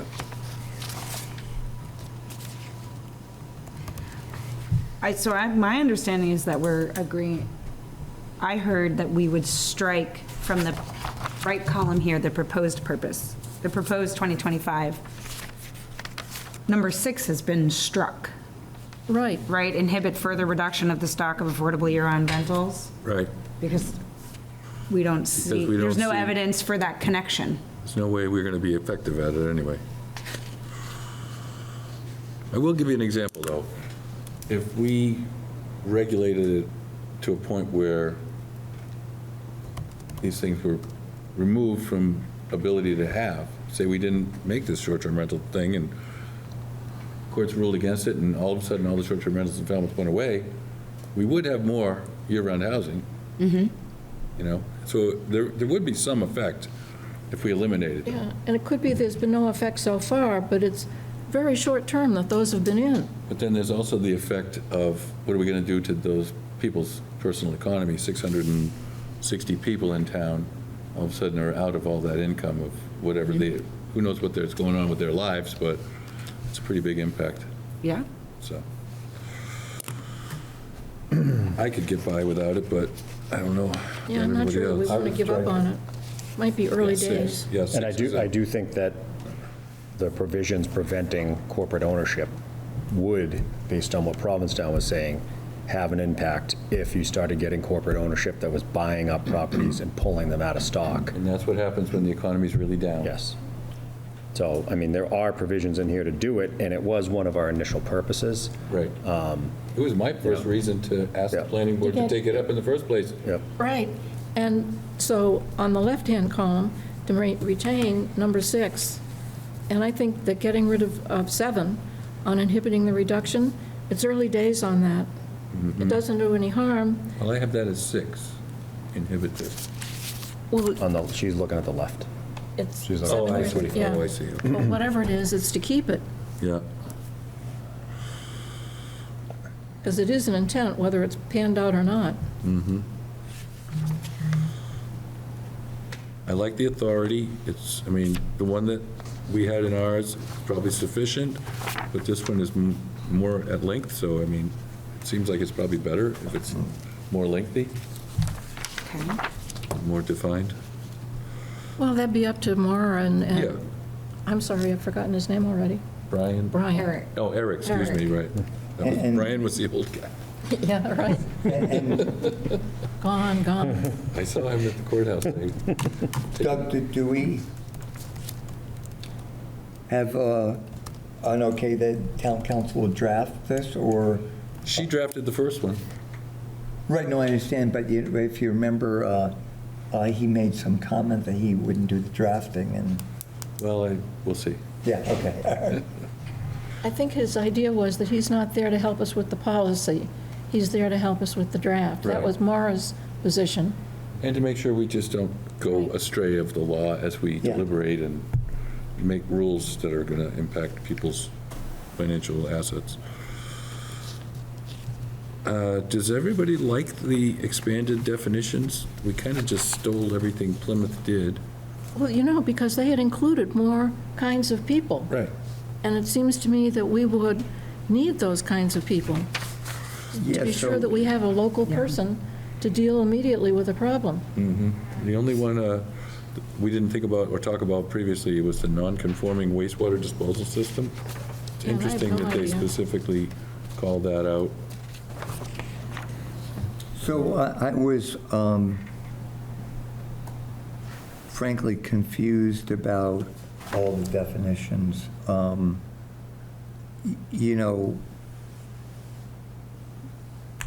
No question we need definition of an owner-operator. But then I thought all we need is a local agent, and we can call him whatever he is, but I don't know why do we need booking agent, emergency contact? Isn't the emergency contact the local person? I'm thinking more conceptually, that I didn't look at all this. I didn't even think, frankly, this is on the agenda, but, Well, consider edits and additions to draft bylaw, potential vote. We're not going to really vote it, but I like to always put potential vote, because if we Yeah, sure, somehow no. stumble upon Yeah, right, a right. conclusion, we can vote it if we need to. but, Oh, Charlotte, you have it in here, but why do we need all these? he's going I to tell have to split. I just wanted to mention one thing that was fresh in my mind. You're not putting a fee on this, correct? A fee? Well, there will be. There Just will that be. there will be a fee, but not like Okay, a the only dollar. reason being is it's hard to change. You're going to go back to town meeting to change the fee. That's why the $25 lasted from 1975 to 2024. Yeah, it's going to be somewhere between 50 and 750. Now it's 100. Yeah. But yeah, so I just wanted to make sure it was fresh in my mind. You don't want to put a fee on a bylaw. It's just really hard to A change. fee on the bylaw? Like specify the fee amount. Don't specify a fee on the bylaw. I just wanted to say that while it's fresh in my mind, because Yeah. that's what the Yeah. problem was last time. I see, right. Then you have to go So to town it's- meeting to take out the But $25. we'll write language that says we'll pay any applicable fees, or something like that. Yeah. As specified in I regulations. I didn't want to sidetrack you, but I just want to make sure you guys don't put a fee in there. Because it might, Yeah. 700 might sound nice today, but 63 years from now, when it's still sitting on the bylaw, it might be Yeah. pennies on the dollar. Yeah. See you, thank you, Scott. Stop. I was going to be using crypto by then. Do you really buy that? No, I don't understand how it works. I don't either, it doesn't make sense.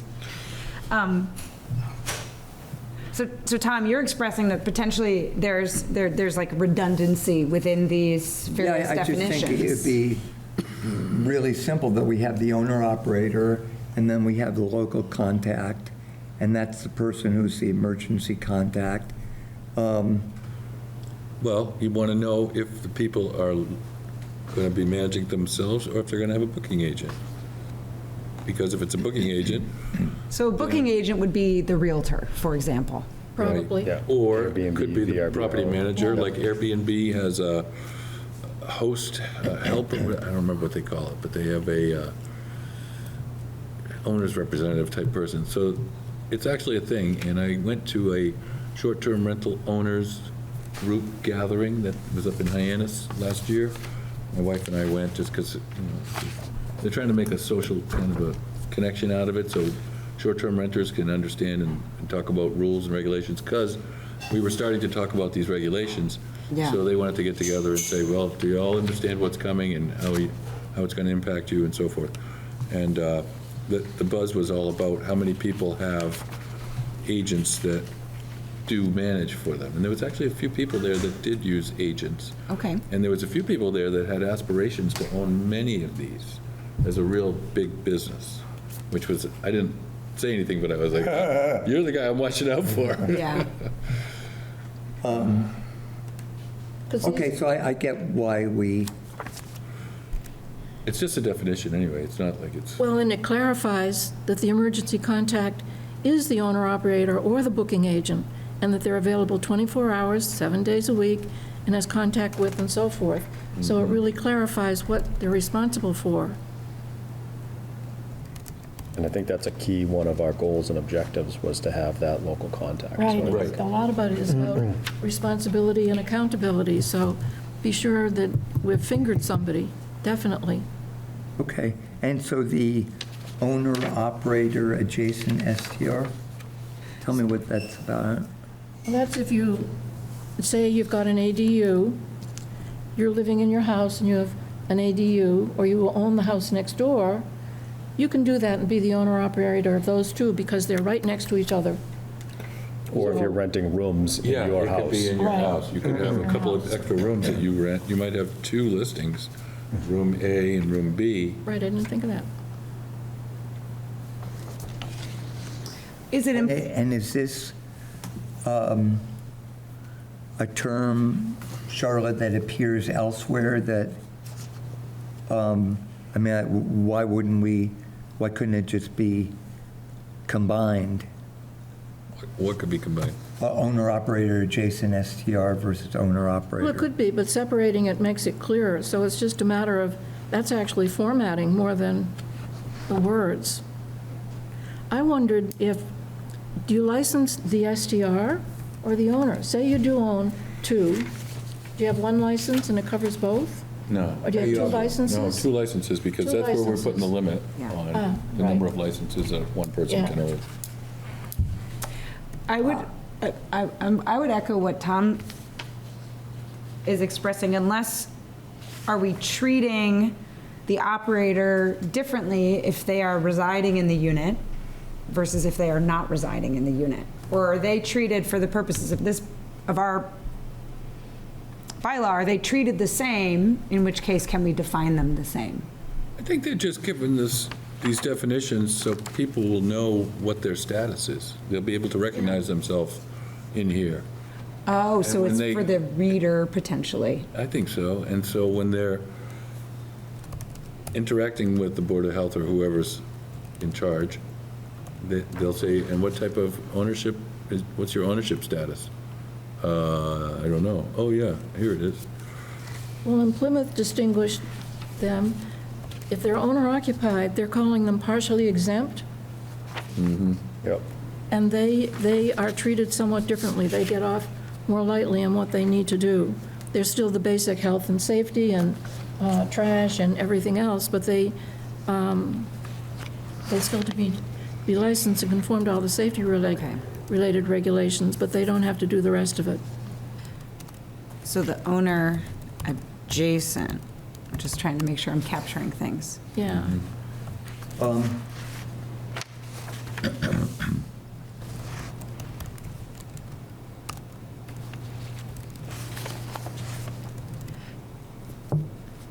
So I think we would have to decide then, well, we don't have to necessarily decide, but would we want to do something similar to what Charlotte just said? If the owner is in the unit, they would be considered partially exempt from some of our regulations. Well, let's go through and see what they would be Yeah. exempt from. Because I don't know exactly, I'm not sure what they would be exempt from, but we've always thought it's a safer situation if the owner's on the premises. If they live there, that's better Yep. for us, because they're supervising it, they're right there. Yeah, I guess we should look at what the exemptions are then. Yeah. all right. I know that. And then they specify, and we didn't, and I wonder if we should have, exclusions, mobile homes, multifamily residents of 3 units or greater. Do we want to do that? Is that a good idea? Well, the ineligible properties is a good idea Yeah. to be listed, because that tells you right off the bat if you're not going to be able to qualify. So a couple things.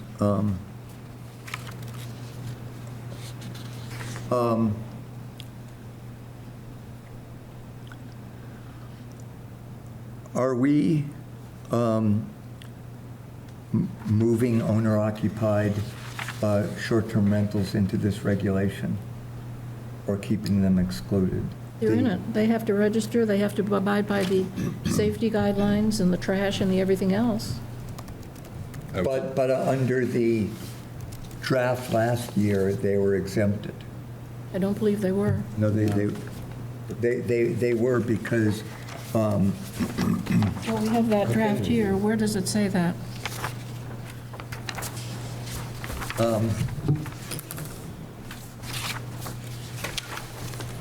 so let me, do you have a, Owner-occupied were never excluded.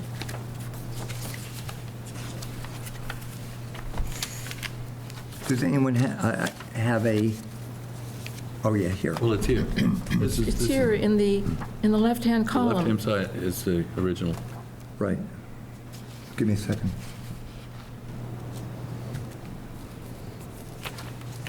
Well, Tom, and it said in the one last year that didn't pass town meeting, that no dwelling unit or part thereof may be offered or operated short-term rental without first obtaining a license.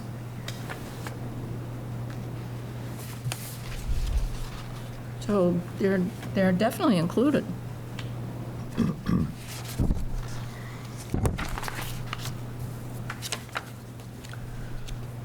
So I'll have to read this more closely where. Yeah, I think your memory's playing tricks on you. Did you wish to exclude them? No. My memory could be.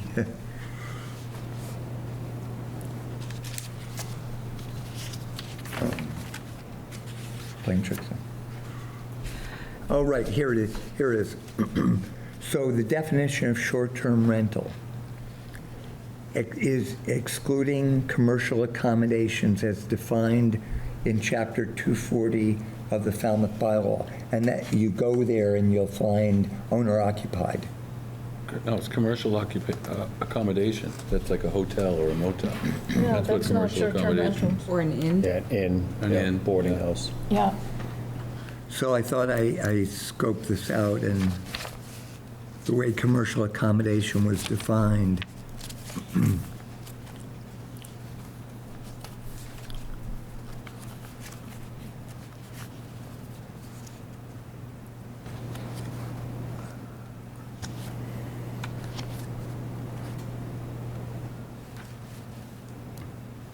Well, we got plenty of time to read this Yeah. before our next meeting, and Yeah. we'll come back and, we can take these and pencil them up, and if we find anything that conflicts, there's some of this, even in the definitions, there's probably stuff that relates specifically to Plymouth or Plymouth law and bylaw that we probably want to scratch. Well, I thought in the authorities, I have no idea whether they're legit or not.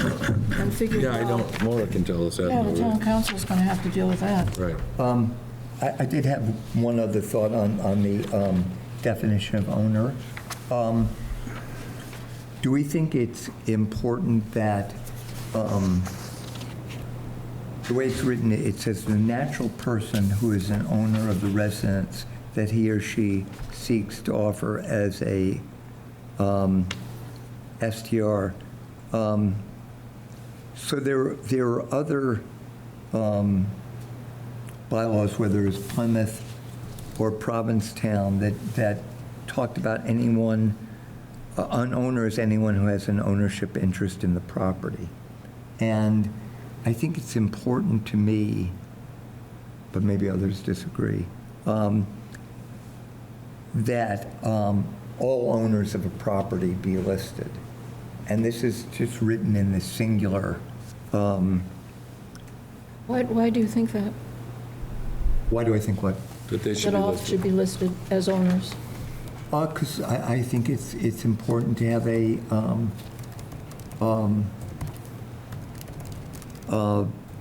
record of the full scope of who is putting forth these properties. And in particular, if we want to make any further restrictions down the road, if you are a owner but not the operator of one property, but then have another property, how would you capture it unless all the owners are listed and captured? Why do we need to do that?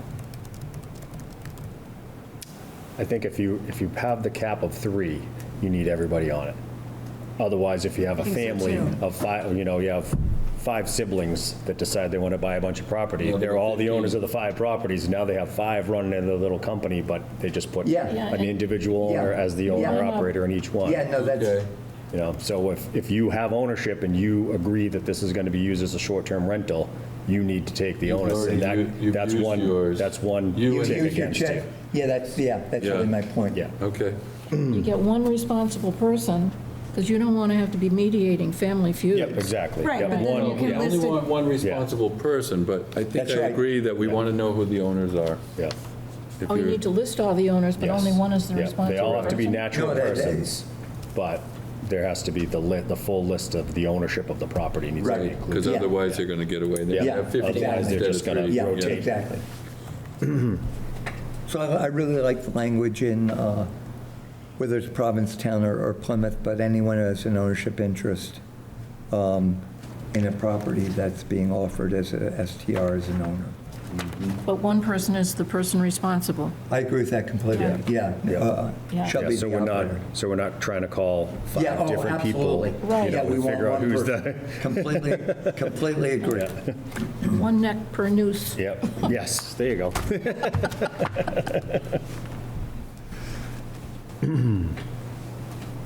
Would we need to worry about this non-conforming wastewater disposal system I component? don't know about that. I put an X by that because Yeah. that's the first one I noticed that Well, if the health department's Didn't going to ring a do bell. inspections of all of them, we wouldn't, because then they're going to go inspect, and the first thing they'd say is, wow, this isn't working, or Oh, something. I see. Well, you know what? But if There's we're not- probably quite a few houses that still have a cesspool. There are still houses Or a with cesspit, Right. but they still function. Well, if you want to make a change, if you change anything about your property, Mary and I ran this at our house. We're going to do something to an addition, and suddenly we had to put in a new Title V, very expensive thing, tore down a tennis court and whatnot. Really, you run right into it. And this is kind of saying that, look, you want to run on an STR, you're going to have a conforming septic system. It's another catch to get more people to have conforming, don't you think? Where are we, Doug? Wait, Right who's going to here come on the- help us? Back page of the I would agree. We need an adult. We do. non-conform, in definitions. But I do think it's important, just like Scott mentioned before, to, keep it in there for now, but make sure that you're consulting with town council on whether or not you can force that kind of change. Right. My understanding with Board of Health is, and not part of the health department, is that, when there's a change in the structure and they're adding flow, that's when you typically trigger a replacement, not necessarily a change in use. But again, that would be something we It would. usually would is call. just if you're adding a bedroom. Right, right. We didn't add a bedroom and they made us do it. Yeah, so there could be case-by-case I want my money circumstances. back. Yeah. Thank you, Jed. Well, yeah, we'll see what the legal department says. Well, let's not get too burned out on this. We're not going to completely fix it today, but let's read it over the next couple of weeks and make our own edits and come back with it. Yeah, I'm a little curious in the exclusions. I was thinking, I have a personal friend who operates a short-term rental that is an RV. And so what she does is there's websites where you can book people's RVs. Yeah. People will book her RV. She transports it to a campground on their behalf. Ah, And then so she's brought it, for example, to the campground on the Vineyard for people, and they stay there for 2 weeks in her RV. Or she'll bring it to Brewster, and so I'm not sure how, and she's not alone in that. It's not a very, very common use. It's not Right. it's not a common thing that hundreds of people in Falmouth are doing, but there are several people in Falmouth who are operating short-term rentals in that way. that's interesting.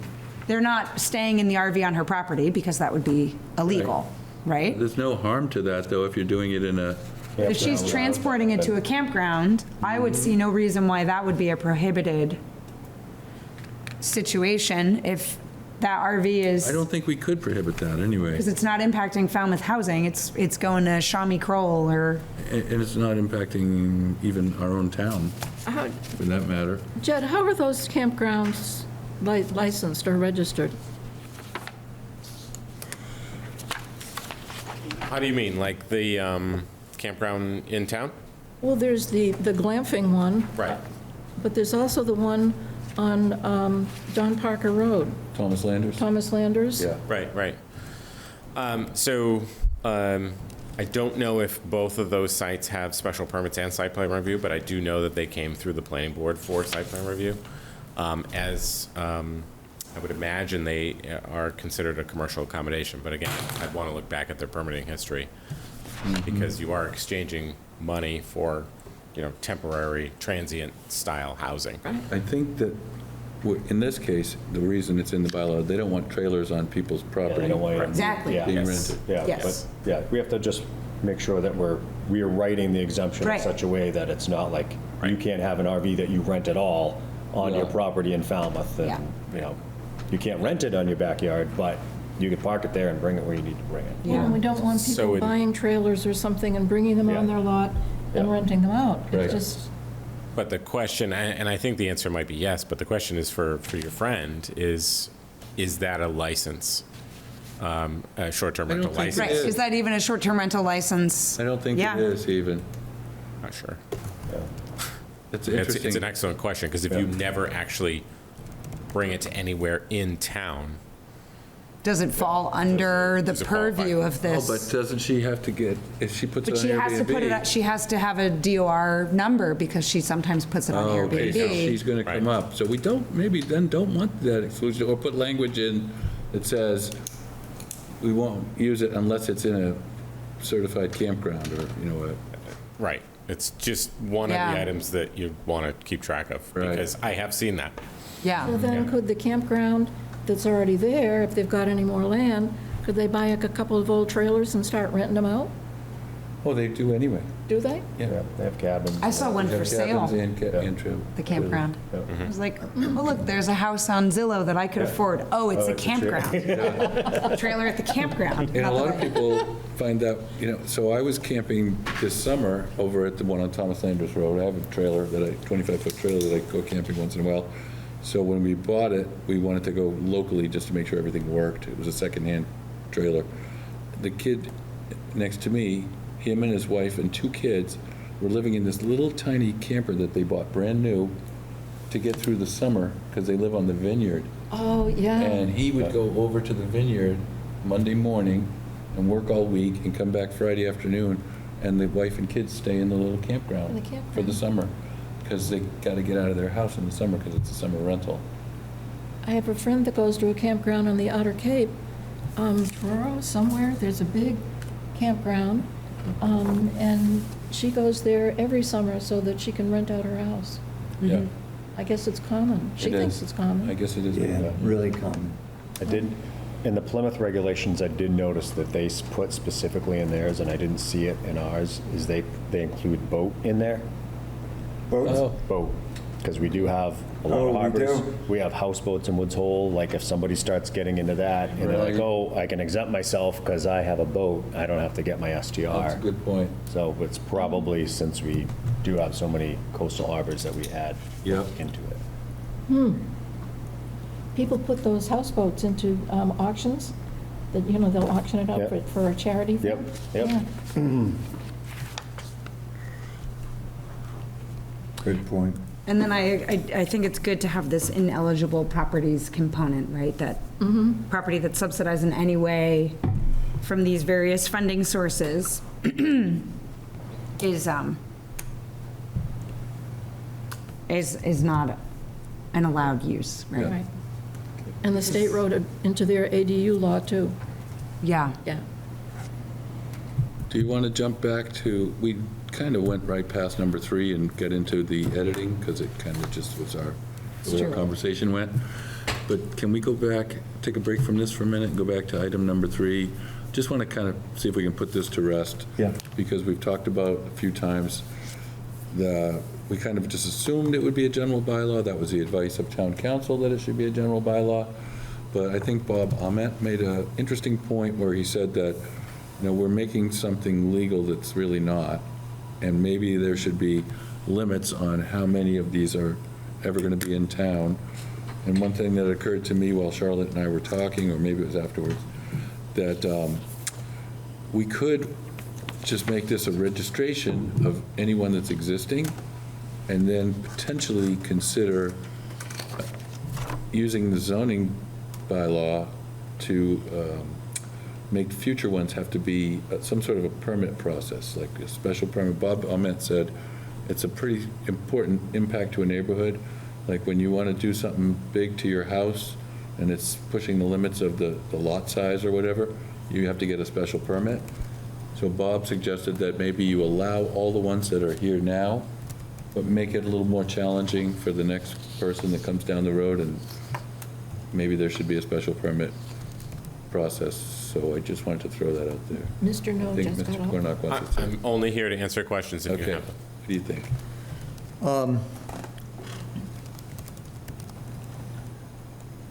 I'm opposed to going through the zoning bylaw, and I think allowing special permits is just, to me, going to be a lawyer's relief act. I think we're on a really good playing field. Obviously, there are things I disagree about, corporate stuff, but we're in a really good direction in where we want to go on a reasonable bylaw that is going to take care of the vast amount of the problem. And, it's going back to the question, do we want to cap what we have? And then how do we let growth go forward? I thought the clear consensus was we don't want to cap. Let's just have reasonable regulations. Yeah. Plymouth, has no growth. I was throwing out the cap just as a way, if we want to restrict something, the most reasonable places, let's stop now. I think the group came down, and I'm perfectly comfortable with it, to go forward with drafting what we have. We're going to use a cap of 3. I would support that. But again, just the special permit process is just really anathema to me and where we want to go. I think town council's advice a year ago, whatever, make it a general bylaw was sound, and I agree with the reasons, and that's how I come. I agree too, but it's in our charge from the select board. No, I understand. And I didn't fight to put it in there. No, I understand, but I just wanted to give my views. Anybody else want to consider zoning aspect to this, or do you think we just carry on with the general bylaw as we have? I think the general bylaw approach kind of fits better with what our purposes and goals that we kind of talked about tonight Yeah, also. I agree with that too. I just wanted to explore it one last time, No, and I and I'm think ready to vote it tonight. hearing the numbers from Provincetown and having them corroborated here by Scott, I agree with Tom, it just takes the urgency out of it Yeah.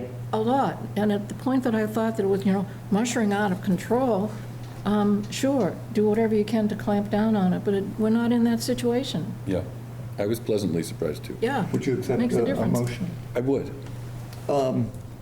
I make a motion that whatever regulation we draft be pursuant to a general bylaw. Would you say a general bylaw or a regulation? Because that way. General bylaw or regulation. Okay. But not through zoning bylaw. Correct. Second. All right, all in favor? Aye. Aye. Aye. Thank Good. you. Good. Comfortable. Good. We got something done. Check that one off.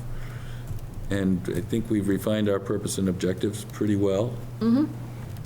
And so we can continue with the edits if we have any more, or if you feel like we're ready think to we- let this rest tonight and I- do the minutes, and we can head home if we feel like. I just have one idea that I don't, if I'm going to be honest, I'm a little tired. Okay. I only had 2 students absent today, so I had 104 13 and 14-year-old students come through my classroom and do a lab today, so. Okay. So you're down to only doing 2 things at a time, huh? Yes.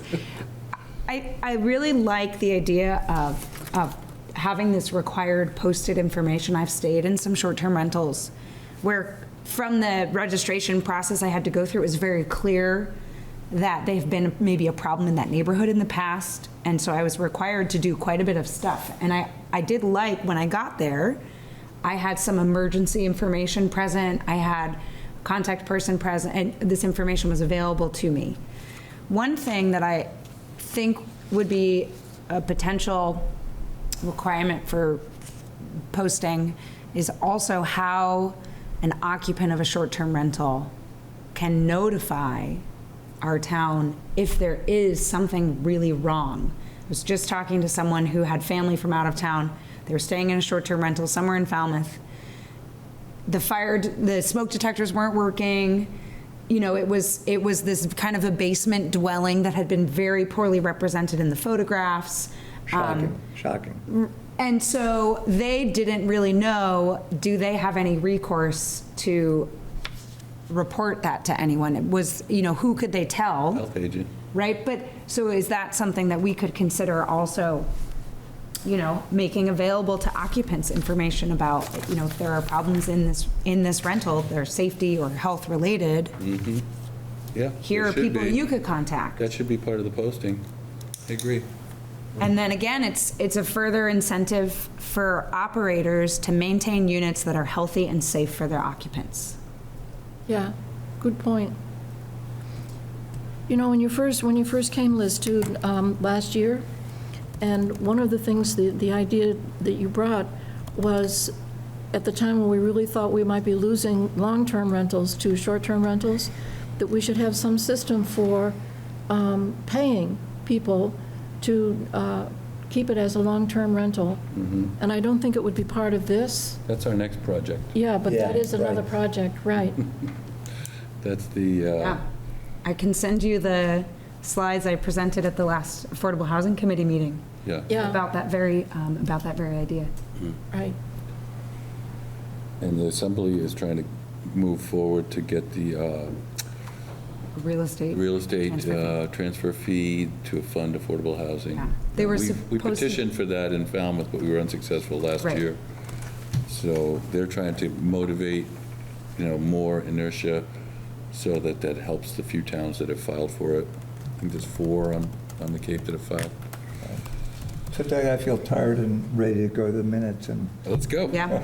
Does anybody have any corrections or comments about the minutes? just one. And this is on the 7:23 minutes, that under members present, our assistant town council should be moved down to others present, but he's not a member of the committee. Oh, Good did I point. miss one? Hold on. Thank you for coming. Hey, as always, I think it was just for our reference. I think this is a version I made, and then someone told me to edit that part. oh, okay. I just pulled this down from the website today. Oh, then though. maybe it's an older version. All right. But with that, I vote. Yeah. I vote approval of the July 23rd draft meeting minutes and the August 20 draft meeting minutes. Second. And all in favor? Aye. Aye. Aye. Excellent. Very good. Thank you, guys. Have you ever seen minutes that come out of a Zoom meeting? Zoom now. AI minutes? They're bad the at AI minutes? Yeah. They're the best minutes. Oh, yeah. They're great. They give you like a summary, and you really think you held a great meeting. They give you a summary, and then they list all Yeah, the that's action right. Yeah, steps yeah. that got assigned, which are really handy. So We just want to Then make they sure give you that more that's of a the version of the blow-by-blow. website then. Right. Yeah, They're right. phenomenal. Maybe when we send. I think they're going to replace Robert's rules, I'll resend this on what draft. you need to say. They still tell you who was there and all that stuff. I kind of like Yeah, the AI because, on my phone because Today, when I get a text from somebody, Yeah. Well, because. I got 3 Have we choices of adjourned? what to respond. Yes, we are. Oh, who moved to adjourn? Charlotte seconded, Yeah, Tom moved it. All right, and that is 8. and you voted for it. Okay. Oh, we didn't set a next meeting. That's true. Unadjourned for a month. All right, we'll come back into order for a second. Just to say, do we want to meet 2 weeks from now or stay with the monthly meeting? What do people feel like? I think we should keep the momentum. I'm gone for most of October. I'm leaving the 6th, and I won't be back to the 30th. Okay. So You can go ahead and maybe, meet anyway. We like you, Charlotte. we'll go Thank 30 you. days for this one? Because this is a good week to be here on the first and the third Wednesdays. The Water Quality Management Committee meets here, and they're here till 6:30. If we can continue to work in this room, it's easier for FCTV, they can do it remotely, and then we'll Right. be more likely to get coverage, instead of having to drag a camera downstairs. My only complaint about this room is if we're not going to attract a crowd, this is an awkward way to talk. If we were around a table, I think it would be easier for us. And there've been meetings right here where they put the tables there. Well, we could use that portion of the thing and be talking more to each other. Yeah, we Okay. could do that, Okay. right. I'd So vote when's the next For the meeting? 24th. Of what? September. 2 weeks Oh, from now. okay. I mean, you're away, Charlotte, in October? Yeah, for most of the month. I can't wait. So Wednesday, September 24th at 6 PM? Yes. Okay. Add that to my calendar. STR meeting. I'll have to either bring along a small child or find someone to dump him with, but I will sort that out. Okay.